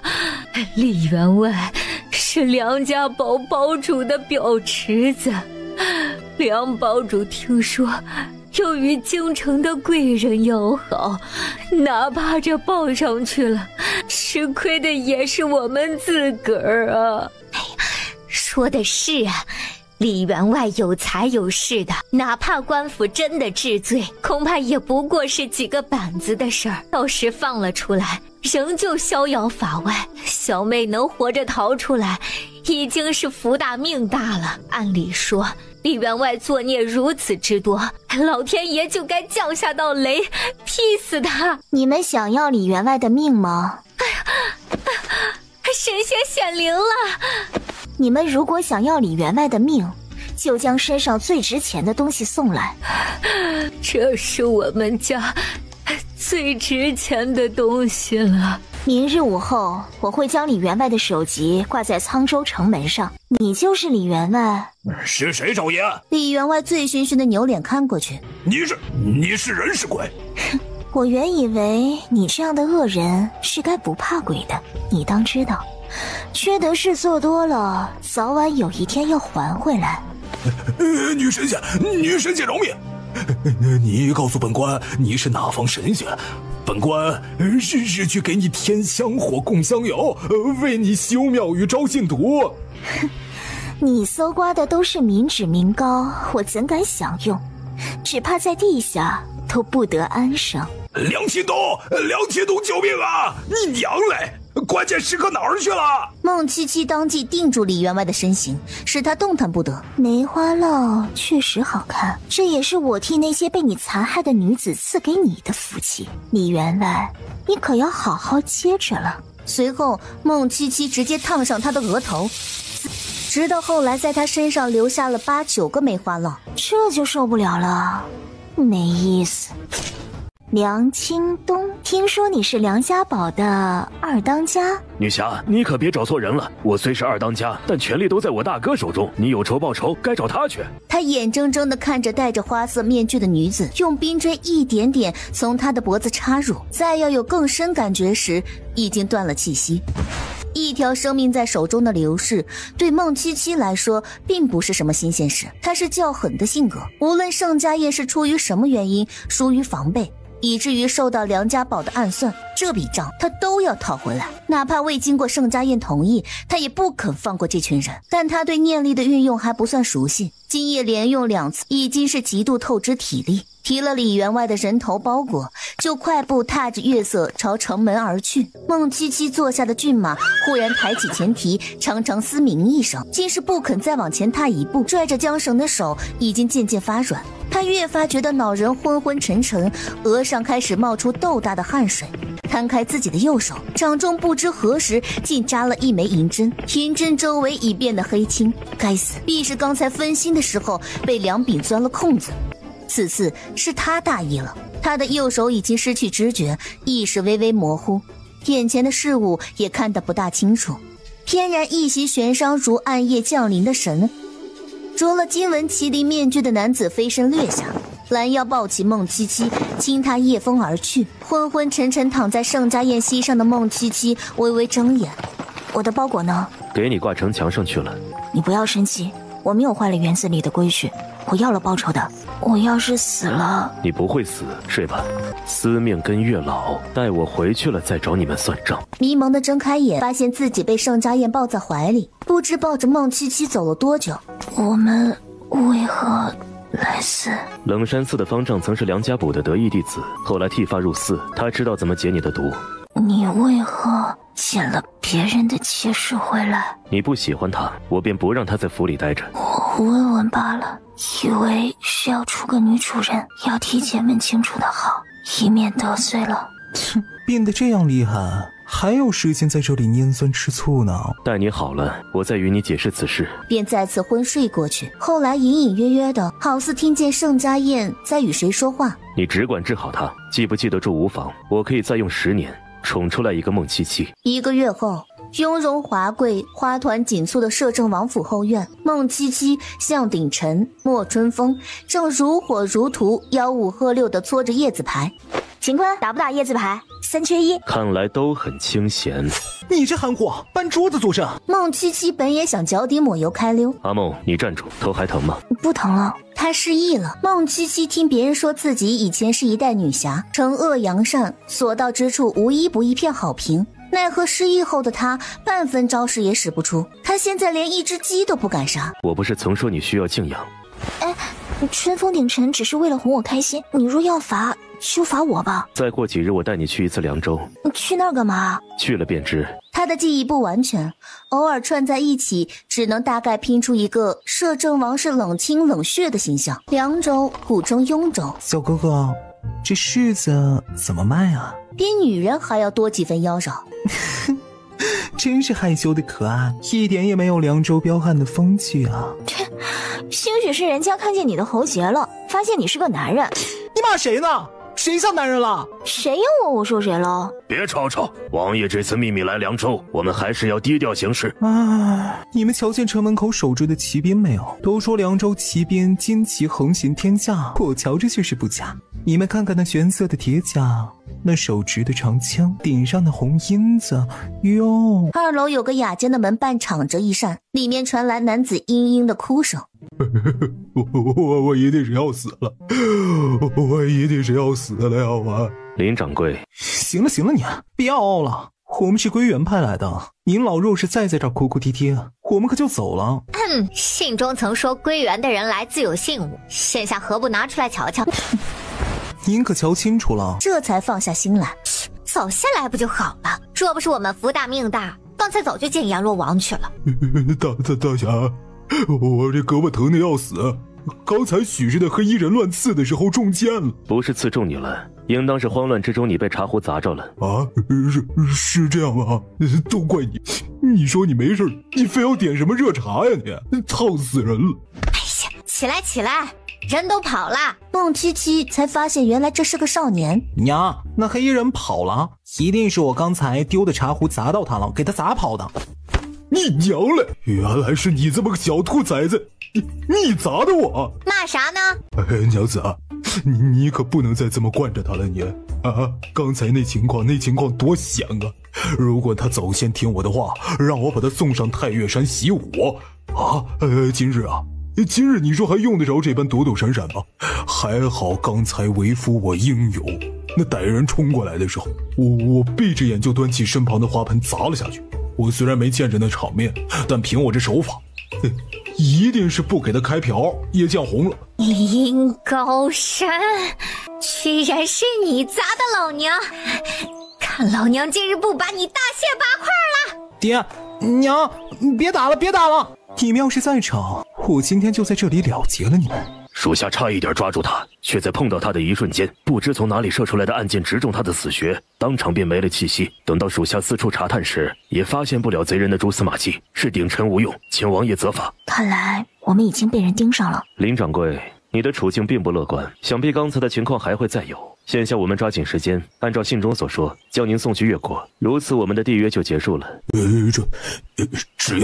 只要你们能够保护我全家安然无恙的去越国，我林某人保证在酬金上再多加1倍。不过我还有个要求，最近因为连日的刺杀，我们逃窜匆忙，还需要再回家收拾一趟行李，恳请各位少侠护送我们回去。等收拾完了之后，我们即可出发。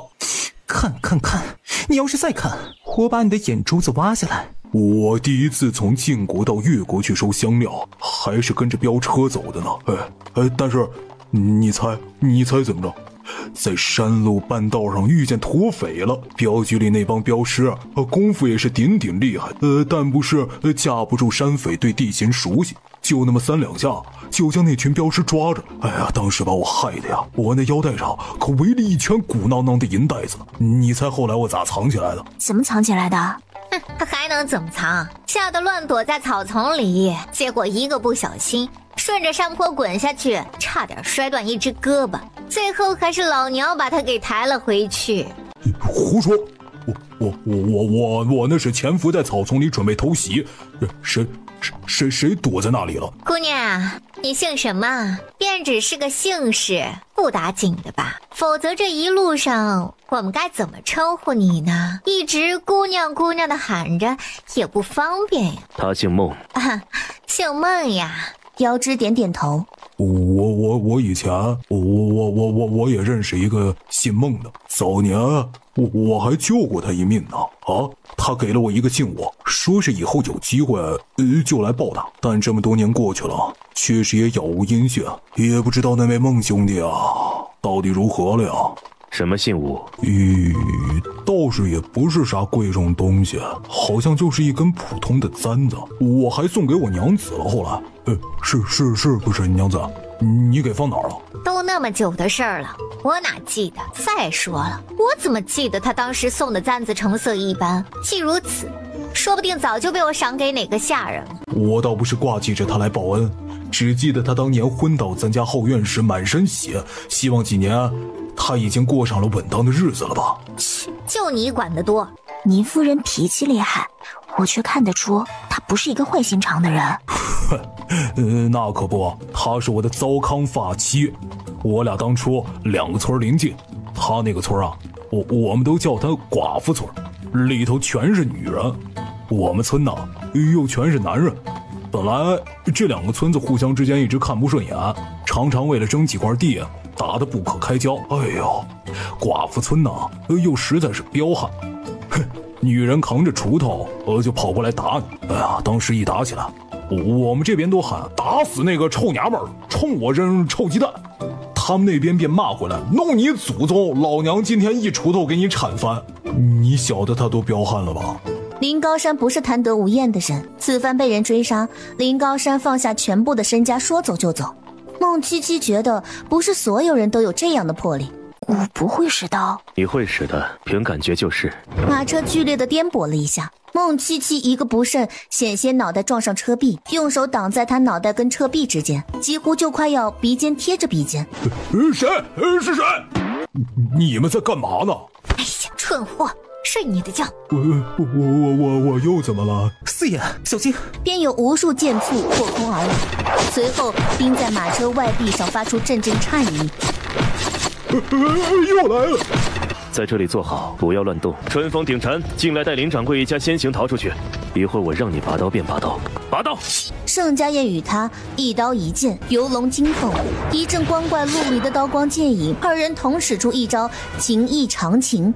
我知道，刚才那招是你教的，这个套路叫情动9天，对不对？幸好你记得。他心里稍稍松了口气，若今日是以前的孟七七，恐怕这里早就血流成河了。马车也毁了，暂时先在林家安顿一晚吧。春风，你去通知园里的人，让他们想办法接应。明日午后，我们便动身南下。我就说了，以孟姐姐的脾气啊，绝对没人占得了她便宜。白无常揪着一朵彼岸花，委屈巴巴道：陛下不在的第一天，想他干嘛呢都？还不赶紧收拾收拾！陈皇公，把你的手放开。孟姜先回奈何桥旁边等着，我们等下子呀，一起过去接二郎神。为何接二郎神啊？我不去，你们谁爱去谁去。战神受命下凡历练，是来投胎的。我们作为地府民吏，陛下不在的时候，自然要替他送这战神一程。你们觉得不对吗？这可是一个报复二郎神的好机会。奈何桥边，黄天阴沉，嘿嘿奸笑着靠近瑟瑟发抖的衰神。你们要干什么？我的身子是清白的，心灵是洁净的，不许任何人玷污。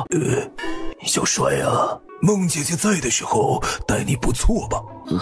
还可以，但他总把我的糗事说给福神听，明知道我与福神是死对头，每次还跟福神一起嘲笑我。不是你小子去年鬼节篝火晚会上喝多了，一直给福神告白吗？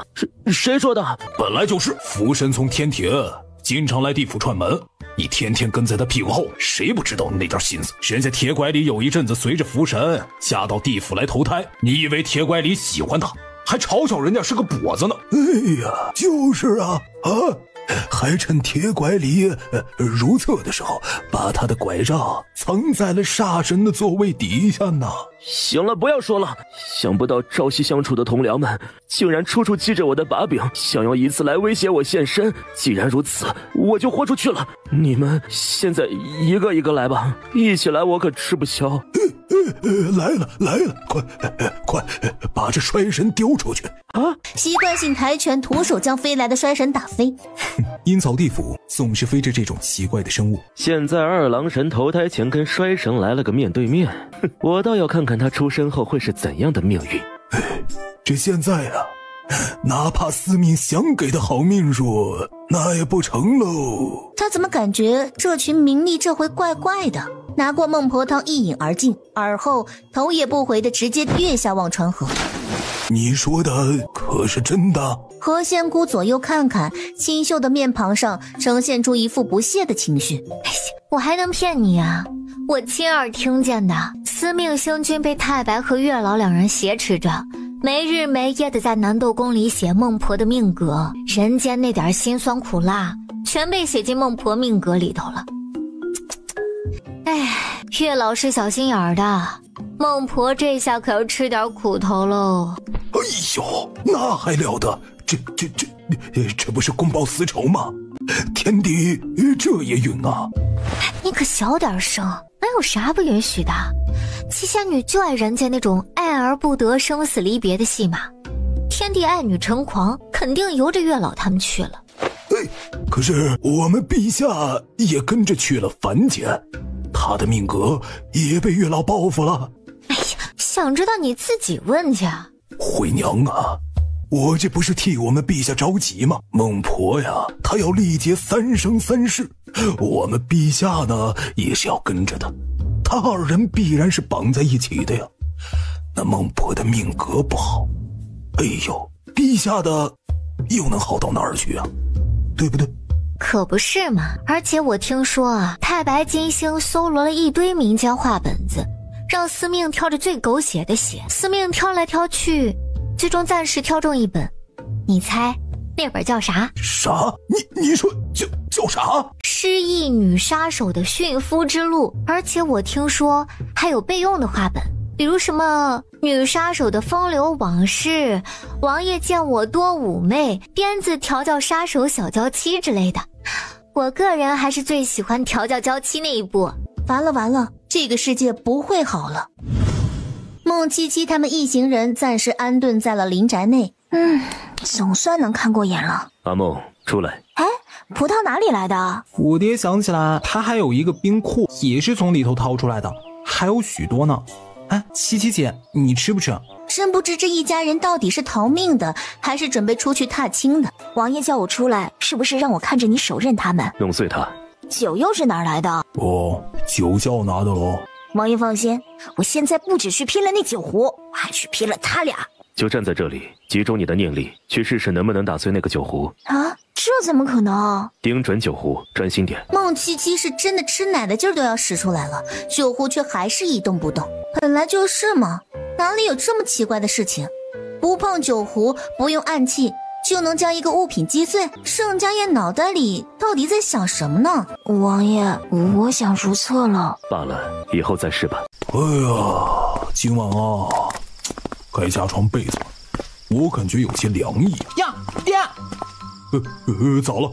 你后背的衣服怎么裂开了？怪不得感觉风吹草动，屁股凉凉的呢。难道自己又胖了？这还真是见了鬼了。跟盛家燕来到凉州多日，他还以为能对自己失忆的事有什么突破，却没想到现在还是一无所获。不行，他不能再这样坐以待毙下去了。应该是盛家燕下了命令，不许他们向自己透露过去的事。可是这是为什么？自己的过去有什么事是盛家燕宁可我忘记，也不让我想起的？第二日天刚蒙蒙亮，胡椒要带上啊！赶路匆忙无地吃饭，这说不定啊还能烤些野味什么的。那个莫兄弟啊，轻功了得，我看啊，给我抓几只野鸡来，还是很不错的呀。哎呀，我要回去把景行小时候穿的小衣布兜都拿上。你把那画本子都丢出去啊，带这个干嘛？不行，这些都是我的命根子，里面的盖世大侠跟闺阁小姐都是我生命中不可分割的一部分。哦，这个也是你不可分割的一部分。重那是食色性也。林夫人，您怎么也带这么多不必要的东西啊？这个是我儿子满月时候穿的，这个是他1岁时候穿的。瞧瞧瞧，还有这个是他小时候偷穿女孩的裙子。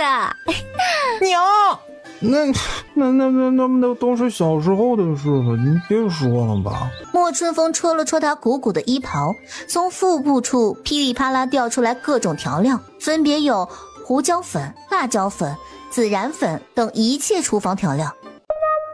场面陷入鸦雀无声般的寂静。盛家燕大发慈悲，允了林家3人带上这些行囊。虽然在孟七七看来，盛家燕显然是不耐应对了。他们一路南下，奔波数日后，终于离开了凉州的地界。一路看下来，对这高知府的家底，孟七七多多少少心中有数了。高显从府中迎出来，林高山慎重向高显介绍了盛家燕，并称盛家燕是京城来的大商贾。当下也知道不是普通的身份，便以上宾的礼仪接待了他们。哎呦，你个贱婢，现在就跟我去夫人那说理去！真是烦了你了，居然爬上了少爷的床，你也不看看你是个什么东西！我呸！干什么？没看见老爷跟客人们在这儿吗？孟七七的余光扫到那女子微微隆起的腹部，目光微闪。高府家大业大，却养了你们这帮背后乱嚼舌根毫无礼数的刁奴。什么事？我刚才过来找七七，谁知道听到这群家丁对他品头论足，用词粗鄙，当真下流，心当割了他们的舌头拿去喂狗。不如交给高大人，他的家奴当然由他来定夺。等等，小女子高兰见过各位大人，这些家丁皆是我院子里的，他们不懂礼数，还请姑娘恕罪。这事说来全怪我，是我听闻府中来了一位天仙似的美人，一时好奇，便指使人来看看，未曾想冲撞了姑娘，在这给姑娘赔罪了。赔罪？一句赔罪就了事了？要是我对着你品头论足，描述你的腰段如何纤细，你受得了吗？公子请自重。你一个闺中小姐尚知不好意思，难道别人就不会觉得吗？对不起，我真的不是有意的。我们刚来高府，你又是秘密厨房的，我们还是多一事不如少一事吧，再有下次发错也不是啊。随后他不再多说一句，只牵着孟七七往房里走，俩人窃窃私语，举止亲密。小姐，奴婢看这群人举止粗鲁，下次还是不要靠近他们了。你懂什么？走吧，我们去给母亲请安。地府中，怎么不像？我就放在兜里的，当时。你仔细想想，会不会是放哪儿了？不可能。当时孟姐姐换回去后，我与陛下急着去天庭，我就随手将仓鼠放进了兜里，想着等回到了地府再找这个畜生的麻烦，谁知道不见了。惨了！要是被这个仓鼠自己跑去轮回，陛下回来，我们该怎么交代啊？你怎么不看好他呀？那谁能想到那仓鼠还能自己跑了呀？当时他都晕过去了。我们去查查投胎记录不就好了？只要他入了轮回，三生石上必然有记载。孟郊划了半天三生石都没有动静，是谁把解锁三生石的口令改了？晚上的时候，孟七七在院子里溜达了一圈，天色黢黑，孟七七仿佛听见了裙子被撕开的声音，她该不会撞见人偷情了吧？不用，今日你是如何勾引我的，我可还记着呢。接着就是愈演愈烈的喘息声，孟七七不敢移动一步，生怕自己如同话本里所说那般踩着某个枯枝或者落叶，惊动了假山后的两神，只能一动不动的被迫听。小软，民如其人，当真是软得很呐。公子就会拿奴婢打趣，说是小姐知道你我如此，一定会剥了奴婢的皮。奴婢背叛了小姐，也没脸活了。不急，我许诺你的，等到我娶了高兰进门，你呢也会被抬做姨娘，到那个时候就不用再为奴为婢，高兰啊也要喊你一声妹妹了。果真如此吗？小姐她会答应吗？那是自然，到时候她嫁给我，还由得她说不？脸怎么这么红？没事。今晚来高家的，除了林掌柜一家，难道还有别人吗？问这个做什么？就是好奇问问，因为刚才看见一个陌生的男子走了过去。是天下首富方献夫的孙子。你认识他？谈不上认识，知道罢了。我刚才听到他跟一个婢女，谈情说爱，但是听他言辞之间，仿佛又跟高老爷的掌上明珠有婚约，所以问问罢了。以后还是离他远点。怎么了？结果盛家燕古怪地看了他一眼，随后负手走了，留孟七七在原地一脸莫名其妙。第二日午时，身后却忽然传来一阵咕咕哒的声响，头戴冠玉的翩翩家公子正在花园中追赶一只母鸡。小爷今天不把你宰了吃了，小爷就不姓方了。小生方天宝见过姑娘，姑娘是高府的哪位小姐？怎生以前没见过呢？我不是高家的人，公子有事我就先不打扰，告辞。姑娘等等，姑娘，我的鸡晕了。你的鸡晕了，跟我有什么关系啊？姑娘千万别误会，其实是这样的，这只鸡啊不是简单的鸡，明天是高老爷开堂祭祖的日子，这只鸡作为贡品却被小生不慎放了出来，为了不让高老爷误会，恳请姑娘跟我一道去作证，小生在这里拜托姑娘了。姑娘跟到我这边来，我们先去找高夫人解释，对着女眷，姑娘也可以避嫌嘛。妹妹终日来的不愉快，终于不见了。认识谁嫁给方天宝那种有钱无脑的蠢货都会不开心的，但好在现在方天宝另有痴迷的人了，相信再过不久方家就会来退婚。那怎么行？方家想退婚就退婚，妹妹名声不要了吗？哥哥稍安勿躁，虽说被退婚的确是不太好，但若妹妹往后的夫家比方家尊贵1000倍10000倍，那又会如何呢？还有谁敢嘲笑妹妹呢？方家虽富庶，但家中无一人做官，始终及不上名门一流。但那个人他可不一样。高兰想到盛家燕，竟觉得如吃了蜜似的甜，也不知道盛家燕记不记得他了。当时年幼，他与家人进京探望姑母，那时远远见过盛家燕一眼，便忘不了他这等风采。你有主意便好，反正你从来不让母亲与我操心，哥哥相信你。方天宝领着孟七七左拐右拐，一路上对高府的景色指指点点。看见那株新粉没有？高老夫人60大寿的时候，我父亲托人从西夷重金买来的。方公子，您不是要去找高夫人解释贡品的事吗？您若不去的话，我还有事，就先回了。姑娘，你别误会，高夫人乃是小生的姑妈，故而小生多次出入高府，此次不过是想尽地主之谊，带姑娘看看这院子里的奇花异草罢了呀。多谢公子好意，花也看了，想来高夫人作为你的姑母，是不会责怪你的。孟姑娘，小生未曾得罪你，你怎生就对小生如此避如蛇蝎呢？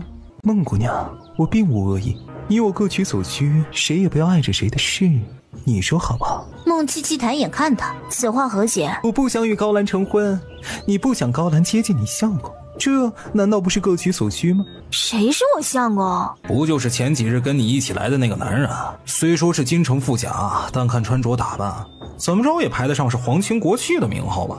他不是我相公，我只是他带来的一个婢女。高兰喜欢你家公子，所以前几日他总是有意无意地跟我提起你，想让我缠着你，之后我就找你了。但对你实在没什么恶意，你也不用担心啊。既然你知道他的恶意，为什么还要顺着他的心意做呢？他算是个什么东西？我是顺着我自己的心意，毕竟跟美人同行有何不可？对我有百利而无一害呀。方天宝现在的样子真像个有文化的流氓。这只鸡真的是你从祠堂里放出来的？它叫做小红，我看它颇有灵性，杀了可惜了，所以故意放出来的。谁知道它竟然一直跟着我就不肯走了。所以也是你让他昏倒在我脚下，与你联手骗我。那是必然的。我就说了吧，他十分通人性，他能听懂你在说什么。小红，给孟姑娘表演一个雄鹰展翅。他话音一落，那只叫小红的母鸡唰的一下张开两只鸡翅膀，雄赳赳气昂昂地往前飞扑。它应该是一只极为有表现欲的母鸡，所以它奋力地飞腾了一路，最终以撞到花丛昏厥在地上，结束了他这场精彩的雄鹰腾飞。孟七七觉得这场景十分玄幻。既然话都说明白了，那我先告辞了，祝方公子早日目的达成吧。孟姑娘，给个机会让我对今天的事向您赔罪吧，我是真心实意的呀。方天宝几乎在高府上可以说是胡作非为了，即便他是高夫人的表侄子，那高老爷当真就容他至此？他与婢女私通，出入高府各地，犹如无人之地，高家夫妇竟都不介意。更何况方天宝即将娶了他们的女儿，此事当真奇怪。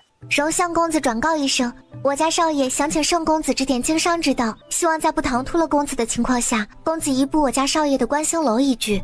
柳英姑娘请回吧，我家公子刚才说了他才疏学浅，恕难从命了。您进去再问问，兴许圣公子改变了心意呢。柳英，我刚才遇到方公子，他说他在花园里等你，似乎找你有急事。你什么时候跟方天宝又认识了？说来话长。高兰觉得自己只需要一个机会，一个让盛家燕认出自己的机会。就在这时，房门忽然很有节奏的被人轻轻敲响。小姐，赵公子又来了，你去打发了，就说我身子不便。门外那人便迫不及待地推了门进来。兰儿，你最近怎么总躲着我？要不是我今天潜入府中找你，你是不是还不打算见我？你怎么来了？我都要嫁人了。我不相信这是真的，你明明是爱我的，怎么会愿意嫁给方天宝那个草包？哼，他是草包，你又好到哪里去？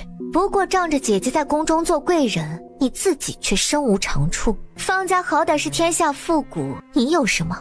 你说什么？你是不是糊涂了？你的身子早就许了我，你以为你还能嫁给别人？旁人不介意，又干你何事？你再纠缠不休，信不信我喊非礼？到时我家人把你扭送进官府，甚是谁都保不出来你。赵长荣一惊，连忙飞窗而出离开。愣着干什么？还不吩咐下去，以后赵家的奴仆不许放进来。你跟方天宝？我跟他，我刚才在花园里见过方公子一面，连认识也算不上。方才不过就是骗那个婢女罢了。我是看他不停地纠缠着鼎晨，才想把他支开的。你是没看见，鼎晨脸面通红，他本来就不擅长与女辈交流，你下次不要再派他做这么困难的事了。我看他跟你交流的挺好的。他跟春风交流的也很好啊。说什么呢？查出什么了？如电价作价，高价的确奇怪，在表面上只是一个幽州的知府，但我发现高显跟京城的人来往密切，而且当年温州城瘟疫一事，我怀疑跟高府也有莫大的关系，甚至可以说林府一家遭人追杀，似乎也跟高显有关系。就是说高显雇人杀林府一家上下，他们可是亲戚啊！而且这起事高显对林掌柜的热情，说是装出来的，这也太深藏不露了些吧？哼，在利益驱使下，一个区区远房亲戚能算得了什么？殿下，既然这样，我们是否要早日启程？否则我怕拖久了，对林掌柜一家会有危险。不急，将此信迅速传回京城，务必要交到陆三娘手里。高夫人在3日后准备办一场花宴，专程邀了你去。王爷，他这不会是鸿门宴吧？你总算聪明点，高显意图不明，也许花宴上会有什么端倪，你只管去后吃喝便是。其余的由我安排。哼，真是有趣。下次遇见了就当没看见，否则亲走了我这位表妹的情郎，又该如何是好？恕奴才说句大不敬的，公子何等天资，为何要娶高小姐那种水性杨花的女人？您知道的，她的名声在幽州3府都是传遍了，奴才为公子不值。放心吧，小爷我不想娶她，谁也不能逼我。小婉姐姐，我家公子有话要我带给高小姐，您可否帮个忙？不知赵公子让我带什么话给小姐？我家公子想约姑娘子时在城外的云深亭一叙。知道了，你回去告诉你家公子，我话会带到，但我家小姐去不去就要看她心情了。那就麻烦小阮姐姐了。高兰啊高兰，要怪就只能怪你出尔反尔。既然你执意要嫁给方公子，便怨不得我。你去哪儿了？这么久才回来。小姐，盛公子愿您此时在城外对云深亭一叙，他嘱咐奴婢不可对外声张，否则被那位孟姑娘知道了，怕是要来捣乱了。当真？可是柳烟去了以后，不是说她连面都不肯露吗？小姐，你想，您是以大少爷的名号邀请盛公子的，盛公子与大少爷不甚相熟，又岂会应邀呢？您就不同了，您与盛公子的情谊还需奴婢说明吗？兴许他早有此意，只是碍着孟姑娘的面子罢了。哼，那孟氏不过区一个奴婢，只不过得盛公子的几分家业，竟就拿大起来。高兰冷哼一声，哼，娘那边回话了吗？好像对盛家宴有点好的过头了吧？孟七七不由得想到这几日盛家宴的待遇，吃穿用度皆是最好的。昏沉中，只听得向鼎臣低声向盛家宴询问：共计64人，是否全部留活口？信里我向三娘交代得很清楚了，她知道该怎么做。花宴当日都已经安排妥当了，要不要属下把七七抱走？但在孟七七眼中，盛家宴永远都是一副悠闲的模样。传说掌控生杀大权的四皇子，朝廷上说一不二的摄政王，在他面前仿佛只是一个举世无双的富贵公子。听说高府最近有一个怀孕的婢女被关了起来，你去查查人在何处，越快越好。我的小驴子还等着我回信呢。但他仍旧十分不理解主子给那位姑娘起的这到底是爱称还是骂人的词。那厢孟七七刚一回到房间没一会儿，莫春风便端了饭菜来给他。王爷今日不用膳了吗？那个王爷用过了，你就先吃了吧。这样啊。七七啊，你要不去问问王爷要不要吃点什么点心？为啥？他还没吃饱？莫春风恨铁不成钢地白了他一眼。王爷吃没吃饱，你不都应该关心关心吗？孟七七左耳朵进右耳朵出，敷衍的点点头，只觉得今日厨房做的红烧狮子头很是美味，又多夹了2筷子。你就说你去不去吧。去还不行吗？真是不知道这个半男半女的想干嘛。赶紧的，去小厨房随便拿一点点心，别太甜的就行，否则你就等着你跟王爷的关系破裂吧。他跟盛家宴之间有什么值得破裂的关系啊？孟姑娘，求求你救救我！孟七七对这个声音竟然有点耳熟，仿佛在哪儿听过。你是高小姐身边的婢女小阮？孟姑娘，如果我有一个秘密可以跟你交换，你能不能保我一命？我得罪了小姐，被她捉住，一定死无全尸了。这个秘密关乎盛公子，你一定会愿意听的。你做了什么事，你小姐要这么对你啊？说来话长，小姐设计邀请盛公子去云深亭，结果去的却是赵家公子，我不知道发生了何事。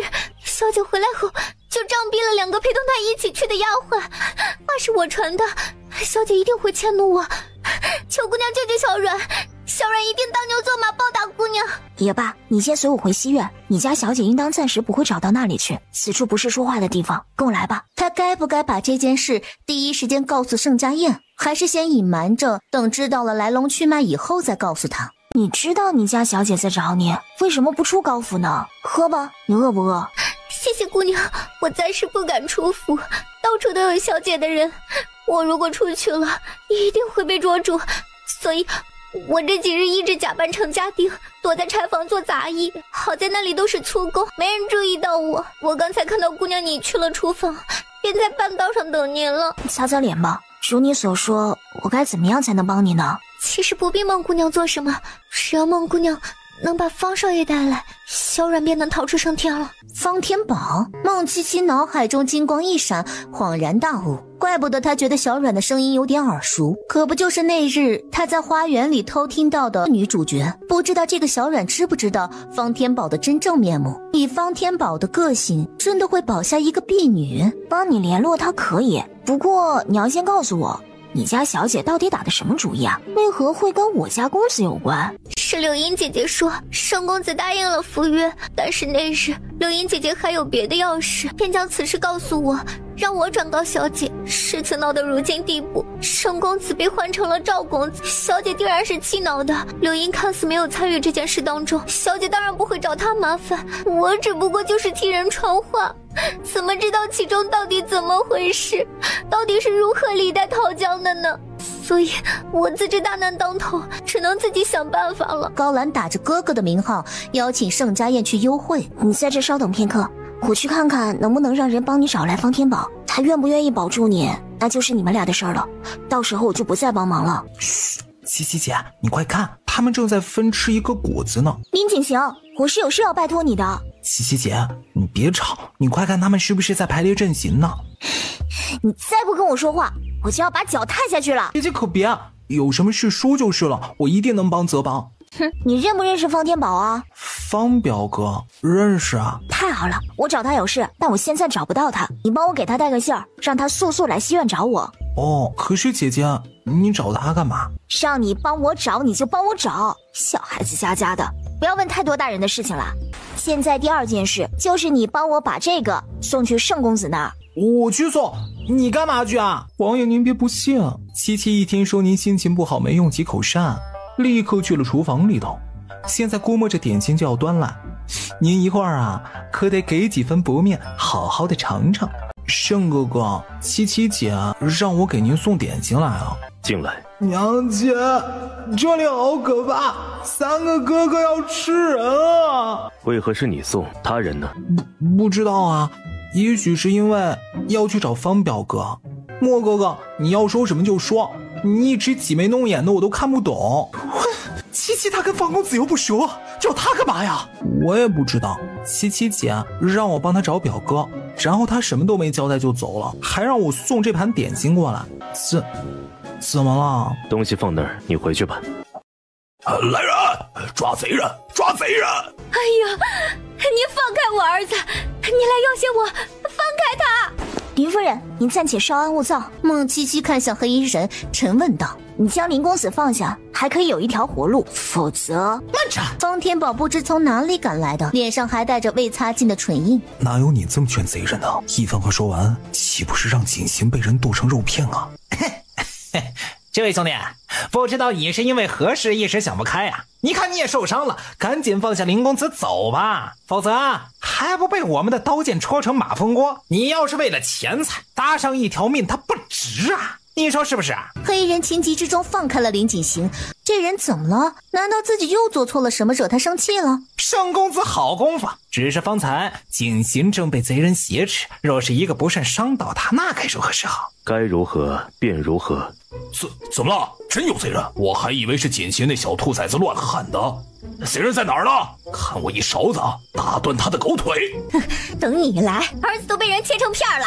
原来那个黑衣人好像不过只是一个偷钱财的小贼，他不知怎的摸到了林夫人的房里，被林夫人发现，拿簪子扎破了肩膀。林景行害怕的昏倒过去，恰恰落入黑衣人的怀中，黑衣人便顺手将他劫持。至于孟七七闻到烧焦味，原来是林掌柜非要下一次厨房，结果差点将整个西院烧了。孟七七听了，觉得很符合林家人的作风，除了他们，谁也做不来这么愚蠢的事。你方才是故意的吧？你倒是躲得快。方天宝无语，是谁给了姓盛的这么大胆子？你不走？走走走。你不是找我有事？随你。看来你家公子不太高兴啊。你是故意的，刚才的黑衣人是不是你的人？没错，是我的护卫。本来我只是让他查你拜托给我的事，谁知道他走错了院路，差点被林夫人给扎死。我当然要保住他，谁没事来抢林家的家？小家小业，小爷我还不放眼里啊！你跟我来，我还有一个人让你见一见。你现在这么抓着我，如果被你家公子看到了，就要气你一壶，你信不信？怎么七七还跟方天宝进屋了？为何要关起门来啊？难不成你想与我？公子，方天宝往旁边退了一步，下意识去看孟七七的表情，见孟七七好像并没有多想的样子，他心里竟然有种松口气的感觉。怎么是你啊？小阮做错了事，小姐现在四处使人捉拿我，是要将我千刀万剐，还求公子看在往日的情分上救我一命。你们聊着便溜了出去，他可没忘盛家宴最后那一瞥的眼神，简直让人如坠冰窖。孟七七为了保证自己小命的安全，果断地跑去敲了盛家宴的房门。王爷，你睡了吗？王爷，我可以进来吗？王爷，你睡着了？那我走了。你来做什么？还未问王爷点心吃得如何？挺好。晚上原来是虚惊一场，我以为是林掌柜他们又有危险了呢。是的。盛家宴到底犯什么毛病了？怎么今晚这么别扭？那王爷早点休息。哦。你到底怎么了？你看不出来？我看出来什么？我在生气。啊？什么？那我该如何弥补啊？你说你生气了，那我该如何做才能让你不生气啊？好激烈啊！你不是说不偷听了？我又不能封闭我的听觉，这也能怪我吗？还有，你怎么回事？干嘛不回自己的房间睡觉，躲我这儿干嘛？不是你拽着我进来还堵在门口，我还想问你干嘛？公子，你不愿意？你有什么值得小爷我帮的？难道公子曾与我的温情脉脉都是假的不成？现在小阮危在旦夕，您就要在这种关头与我恩断义绝？是你太高看了你自己，还是低估了我？凭你的身份，我跟你说句话都是看得起你。你还想要的更多，我凭什么去为了你招惹麻烦事儿？方少爷，小阮求您了，只要你能帮小阮这个忙，小阮一定将小姐所有的秘密都告诉你。他与赵家的公子早已有了夫妻之实，还有明日的花宴，他也对孟姑娘设了局。所谓的设局，不就是端送给孟姑娘的茶水里带迷药吗？不是，其实还有另一件事。孟七七身子微颤着，她看着将自己压在榻上的盛家宴。放开我！为什么？你不是说要弥补？补偿又不是肉偿，你怎么能这样啊？哪样？我们以前不是天天这样？你不要信口雌黄。不是我们没做过，是你不记得罢了。这次就先放过你，回去好好准备明天的花宴吧。莫春风极为气愤，说好的以身相许，情债肉偿呢？这跟想象中的不一样啊！什么不一样？你脑子里成天想的都是什么呀？你敢说就我想了，你没想？那刚才是谁跟我一起偷听的起劲儿啊？起开，别堵着门！你不睡，别人还要回房睡觉呢。孟七七跟着丫鬟来到举办花宴的花园子内，特意装扮过的她今日异常耀眼。暂且就让你孟七七再得意一会儿，等时候到了，看你还如何跟我争抢。孟姑娘，在府中一切可都还适应，若有别的需要的东西，尽管使人去我那拿。谢夫人关怀，一切都好，贵府安排的很是周到，给您添麻烦了。哼，装腔作势。来者是客，便不要说什么谢不谢了。华宴邀请唐突，你能来我很高兴。孟姑娘以前没来过幽州吧？正好让兰儿和其他几位小姐给你讲讲。孟姑娘是客人，你一定要好生招待，不可怠慢。若要出府，便去我那寻了令牌，让管家安排马车便是。母亲放心，兰儿知道。园中摆着奇色各异的花，有的鲜嫩，有的娇艳。哎，明月，你这手上的佛母石当真好看，是从何而来的？我听说佛母石产量稀少，有价无市呢。林月微微得意道：当然了，我叔父前几个月去巴蜀上任沧州城的员外郎，蜀地盛产佛母石。前几日正逢我生辰，我叔父便派人远远地将这礼物送了回来，旁人求也求不来呢。我听说沧州前员外郎遭人残忍杀害，将头颅悬挂在城门上方，怪可怖的。前员外郎死得蹊跷，到现在都没捉到贼人，这便不提了。沧州城风气奇怪得很，听我叔父说，他们那当地一家孟婆庙香火很是旺盛，而且都是百姓自发组织的捐供。你说奇不奇怪？人没事拜什么孟婆呢？拜孟婆是求什么呢？谁知道为什么拜孟婆，只是听说孟婆庙很灵，但凡许的愿望都能实现。哎，我们别说这个了，妄议鬼神不好，还是去看看景姐姐新打制的头钗吧。孟姐姐不知何年何月生人，兰儿可否唤你一声姐姐？上次姐姐刚入府的时候，我都有唐突，在这里给姐姐专程赔个不是。高兰说罢，当着孟七七的面儿就要扶身。一般人如果说要赔礼，对方应该将他赶紧扶起来才是，真是毫无教养。这样的人是怎么能日夜服侍在盛公子身边的？孟七七完全没注意到他的动作，因为孟七七正皱眉盯着高兰发钗上酷似爬虫的一个不明物体。这是哪里来的虫子？怎么爬上去的？要不要告诉他？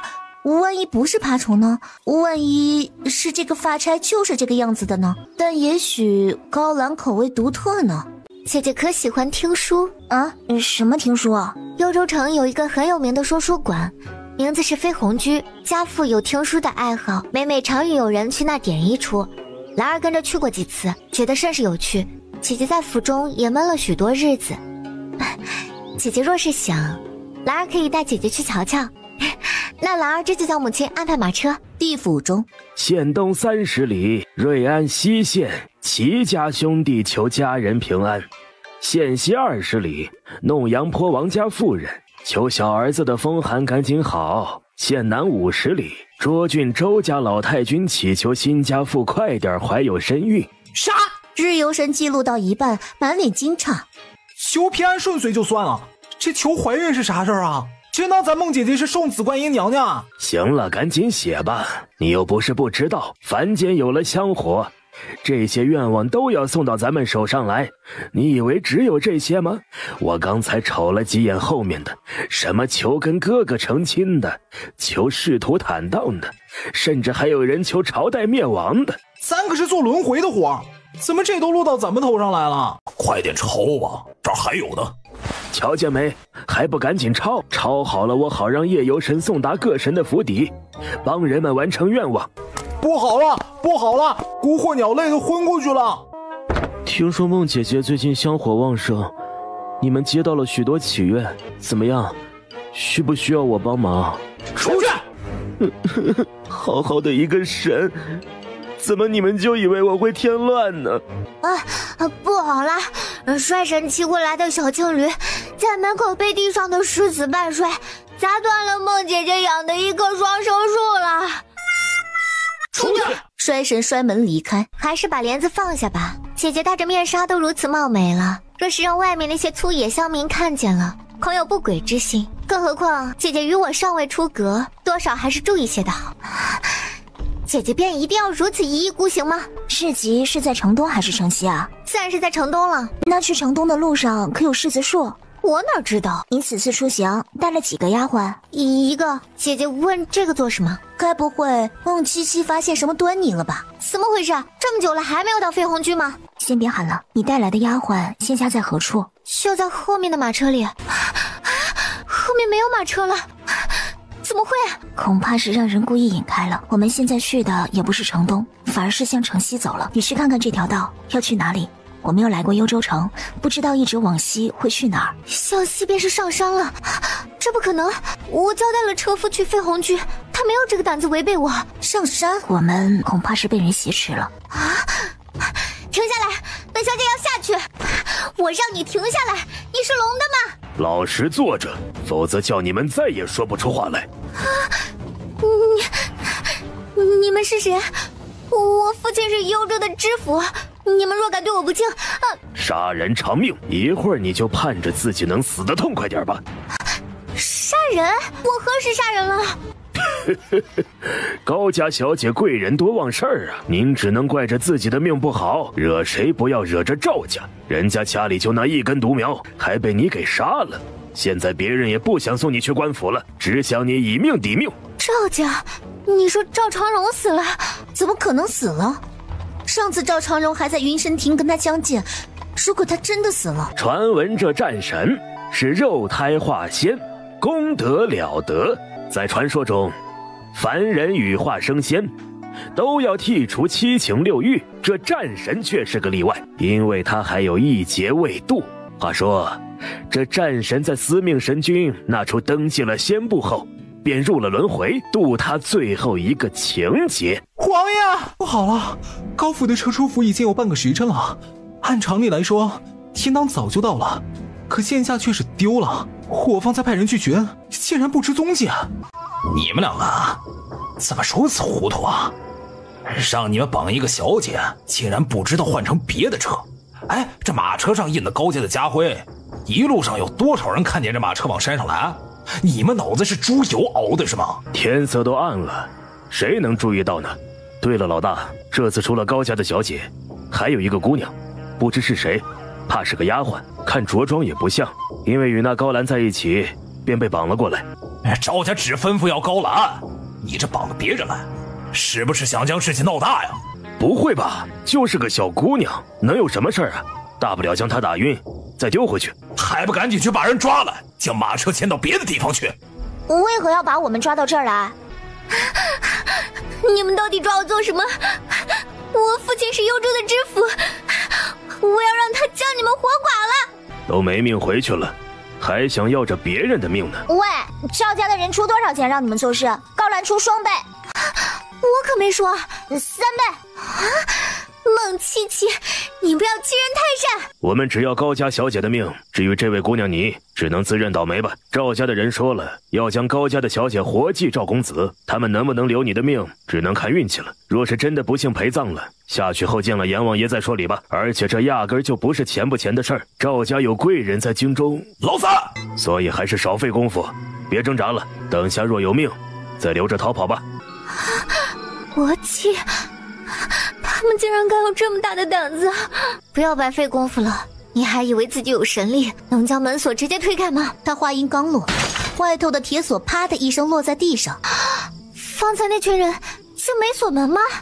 哎，你要干什么？你要是想继续在这里等死，随便你。愣着干嘛？快跑啊！眼前黑影一闪，盛家燕已经飞身而去。这群壮汉没有想到绑一个高兰能引来这么多人。孟七七被盛家燕搂在怀里，将这场景看得真切。孟七七却收拾不及，用了一个颇为优雅的姿势向后栽了过去。盛家燕眼疾手快，一把抓住他的脚腕，他吓得哇哇乱叫，只听得一声轻微的骨头碎响。孟七七本就受伤的脚踝处更是传来一阵剧痛。盛家燕一手抓着他的脚腕，一手紧紧地扣紧了牙边。你放开我，让我死了算了，麻烦给个痛快吧。孟七七被拉起来的时候，几乎疼得要昏死过去。盛家燕将他的脸按在自己胸膛上，不许方天宝多看一眼。先生呐，你这就不对了吧？好歹是我们一起救的人，我总得看看孟姑娘如何了吧？盛家燕横抱起孟七七，大步流星扬长而去。所以高小姐就交给你回去邀功请赏了。呸，这叫什么事儿啊？我怕是要废了。废不了，少一只脚没关系。你要干嘛？难道你废一只脚？我当然是要来帮你接骨了。就你行不行啊？你怕是不知道吧，我接骨的功夫了得，以前王府里被我接过骨头的还真没有，你怕是第一个。阿梦，你这般胡闹，让我想起你幼时扬言要嫁给我，我不应，你就躺在地上哭闹不止。当真？我真的这么说过？便听得熟悉的骨头声再度一响。接好了，我就说吧，我接骨的功夫可不是吹的。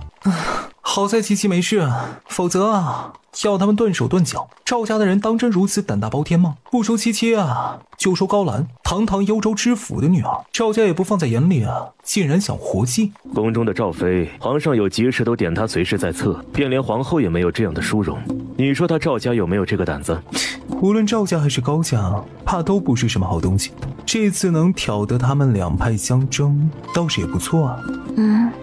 什么是活计啊？说是活计，恐怕赵家打的主意是阴婚。阴婚？醒了，方才梦到什么了？一直在发抖。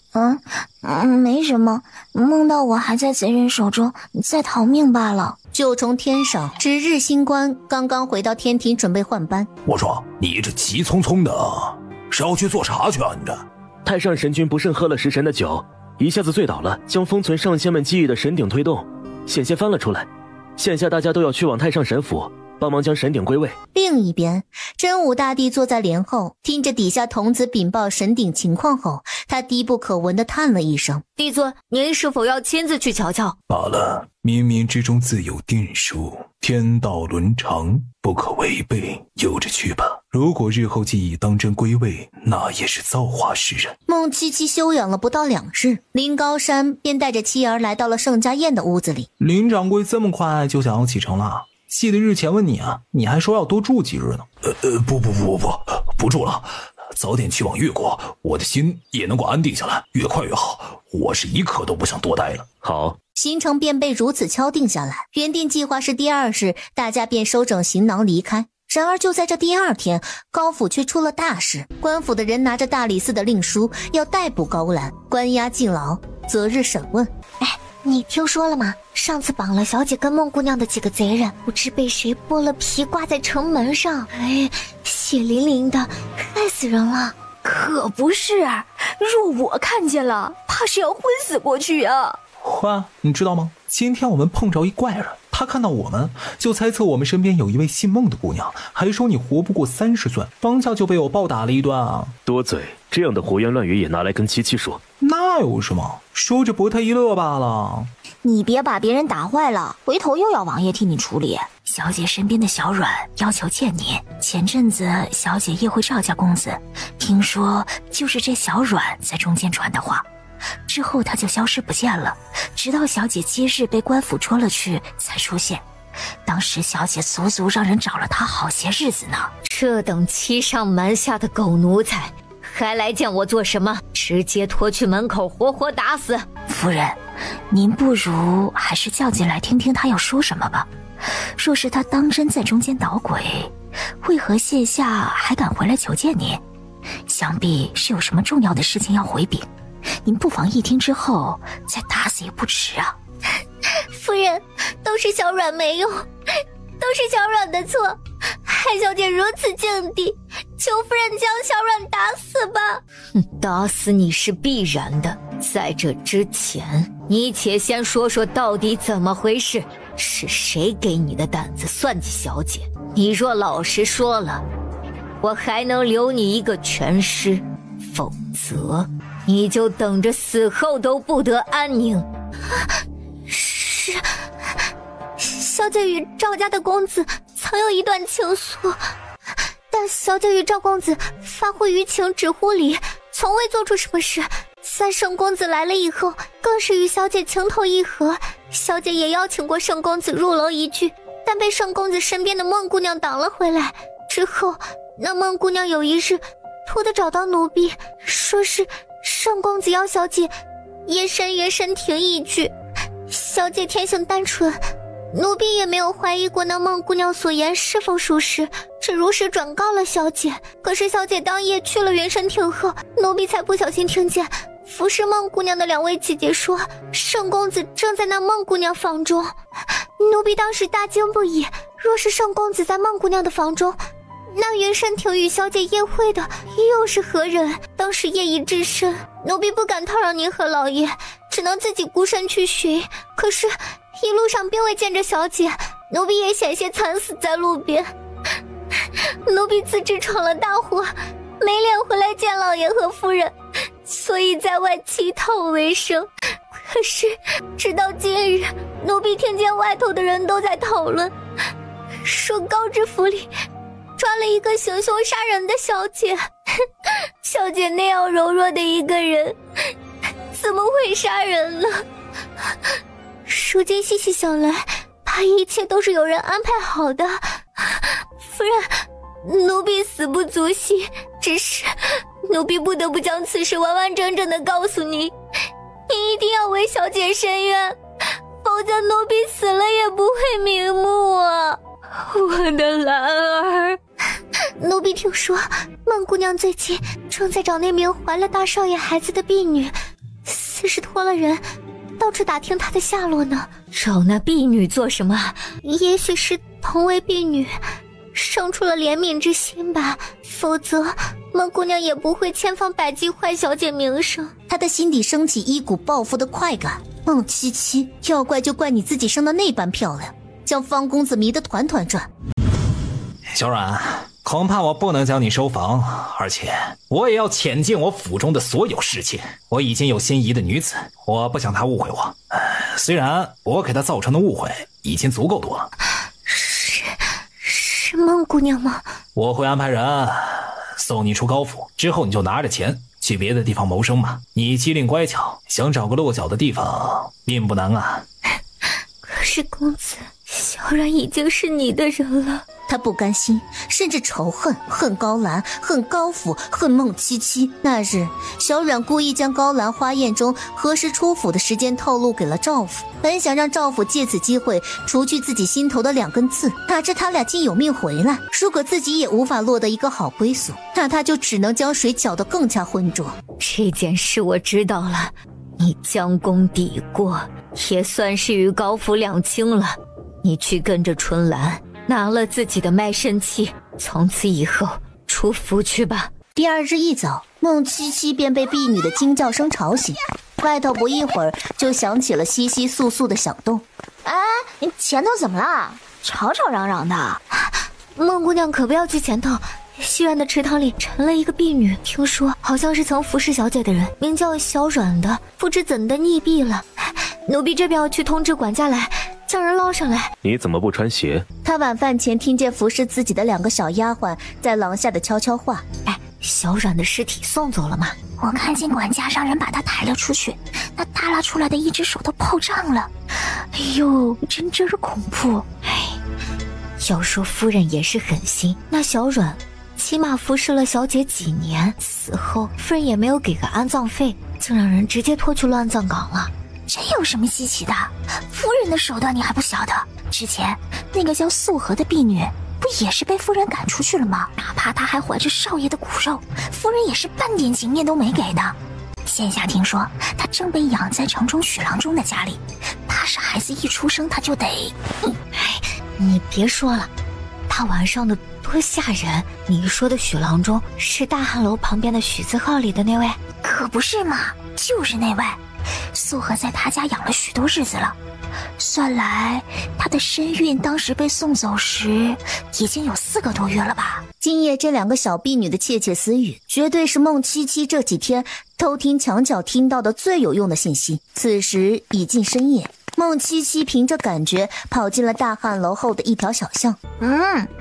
什么味儿啊？他掩住鼻子，皱紧眉头，觉得脚下黏黏的，地上一处处的暗红色粘稠的血迹，以及院子内横七竖八的尸体。不许出声！方天宝，你怎么会在这儿啊？看什么看？不是我干的。不是你还能有谁？小爷我是受了别人暗算，被打昏了丢在这儿的，不是我干的。还可以说是你干的呢。不行，人不是我们杀的，我们快走！你这是要畏罪潜逃？谁说我要畏罪潜逃？是我们一起畏罪潜逃好吗？一群官兵举着火把冲了进来，将孟七七和地上被网困住的方天宝围了个结结实实。啊，这剧情发展的不太对吧？误会，这肯定是误会。孟姑娘，你快跑，我断后！断你大爷的！你这么喊，别人不怀疑我们是凶手才怪。将他们吊起来挂在一旁树上，看看能不能引来同党。方大公子，想必你是有冤屈的。都说你是废人一个，以你平时的表现来看，的确不可能一个人杀了徐府上下23个人。你既然知道还不放我下去，所以你带了帮手。带个屁！我告诉你，聂仙，你要是不放我下去，等祖父来了有你好受。我成全你，这便去通知老人家，看住这里，不许任何人接近。你认识这个人？他是我二叔的义子，不过他不是镇守幽州的卫军都督吗？怎么跑来管衙门管的事儿？怕是狗拿耗子多管闲事儿。反正他总爱做这事儿。公子，我在这儿。这其中是否有什么误会？误会！之前我接到密信，说是徐府的命案凶手，今日会出现在府中，恐怕这是主犯，那是帮凶。聂心，你个神经病你！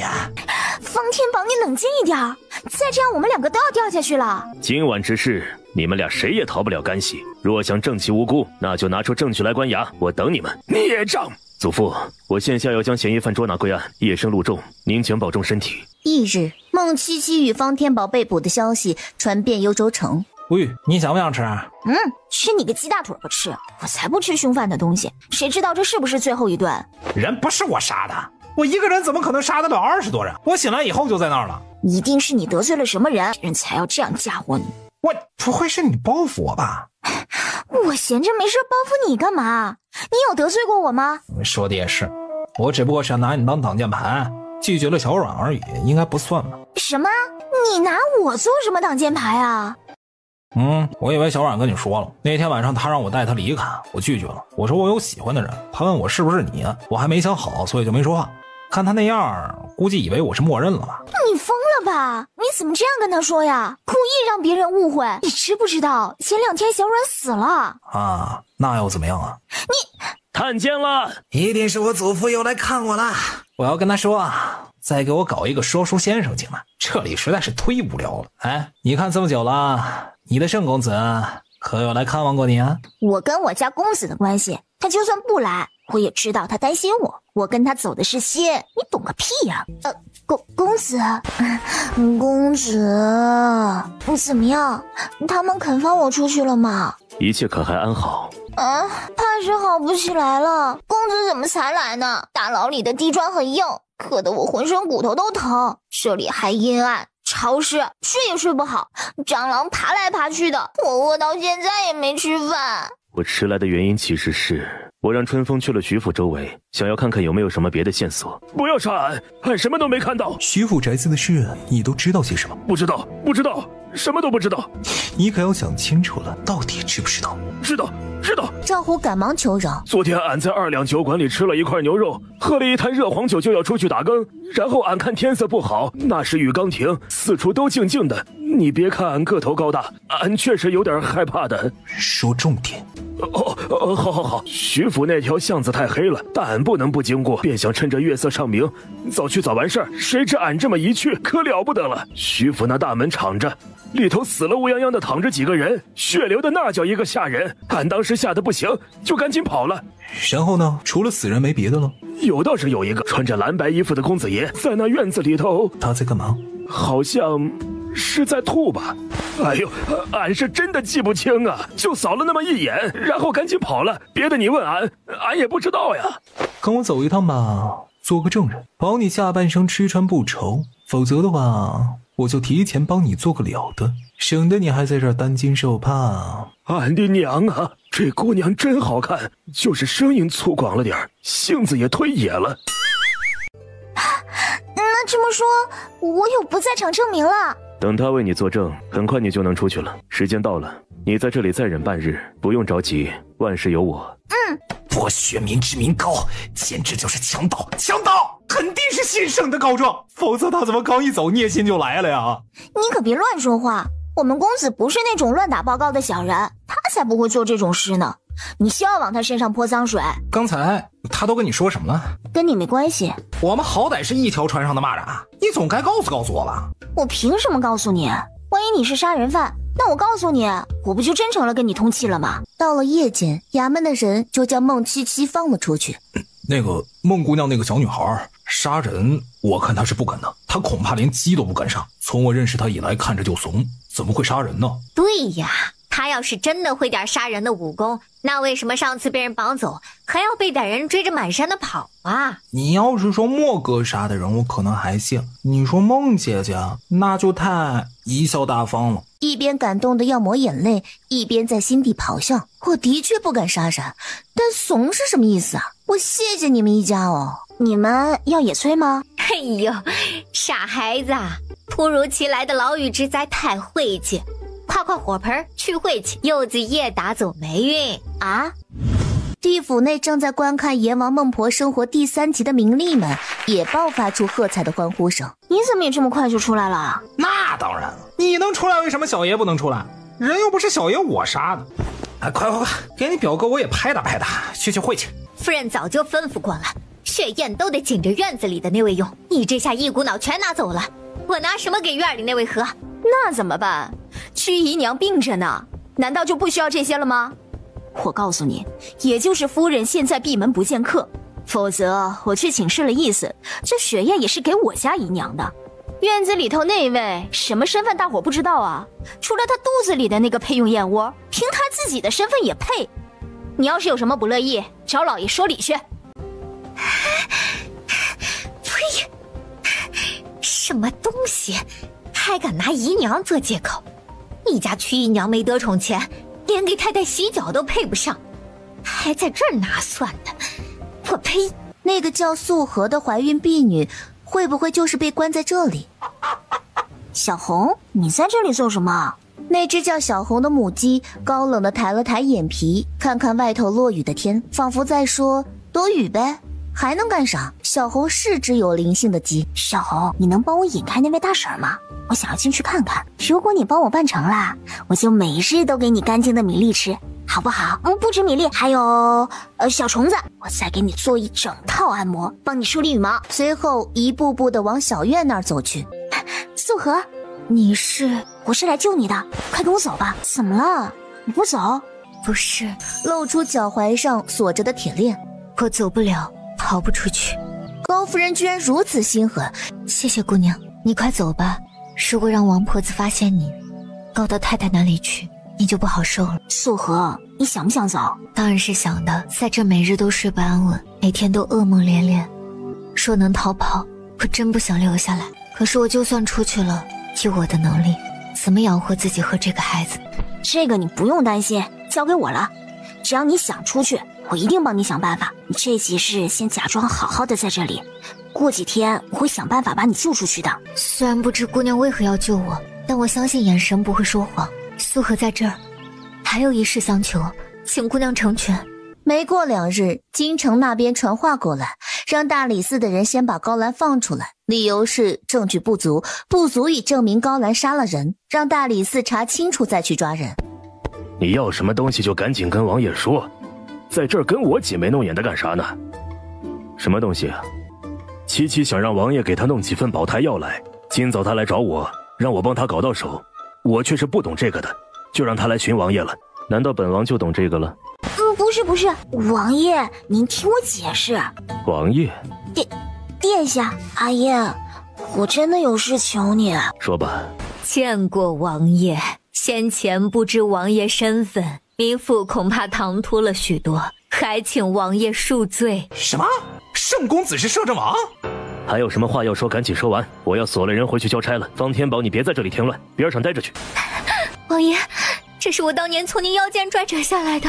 高小姐，我不是什么摄政王，这玉佩更不是我的。怎么会？您是要不认账了吗？这不是太子殿下的东西吗？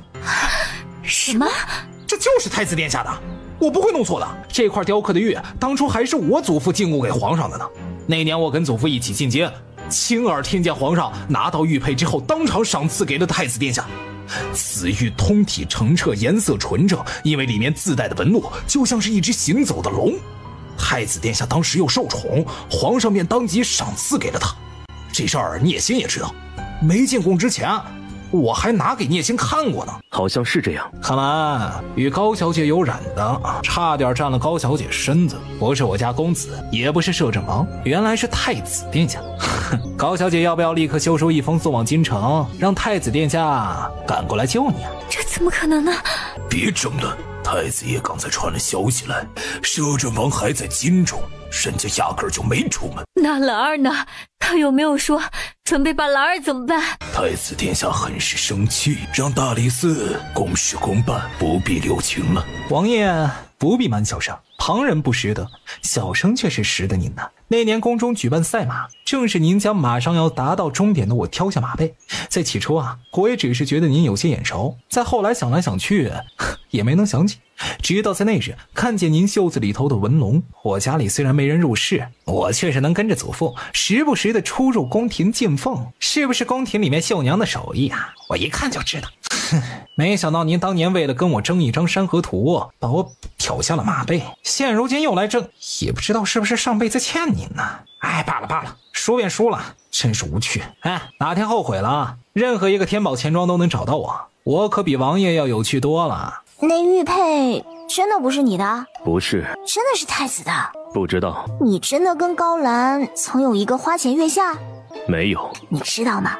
这几天我总梦到一个跟你很像的人。他现下的神情跟孟七七梦中黑龙第一次吞噬凤凰之后的神情一模一样。是吗？后来高兰因证据确凿，被大理寺判为重犯，关押地牢择日问斩。远在京城的太子听闻高兰身上有一块当年从自己身上扯下来的玉佩，当下就有些慌忙。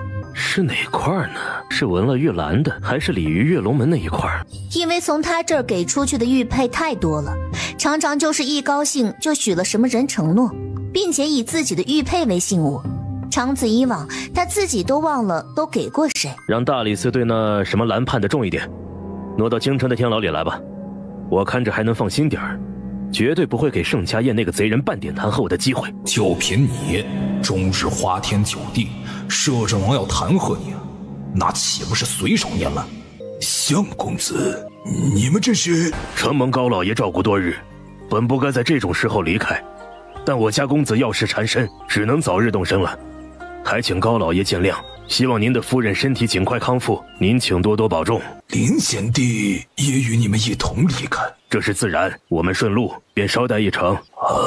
那就祝你们一路顺风吧。哎呦，今儿真是走运，白白抓了一只这么肥的老母鸡，正好拿它打打牙祭。放开它！凭啥？我先抓到的。你好大的胆子，我的鸡都敢抢！拿着刀吓唬谁呢？姑奶奶我玩转菜刀的时候，你这小丫头片子还没出生吧？快点起开，否则我一声喊，便有家丁来捉你。看看你细皮嫩肉的，那群家丁可不会怜香惜玉。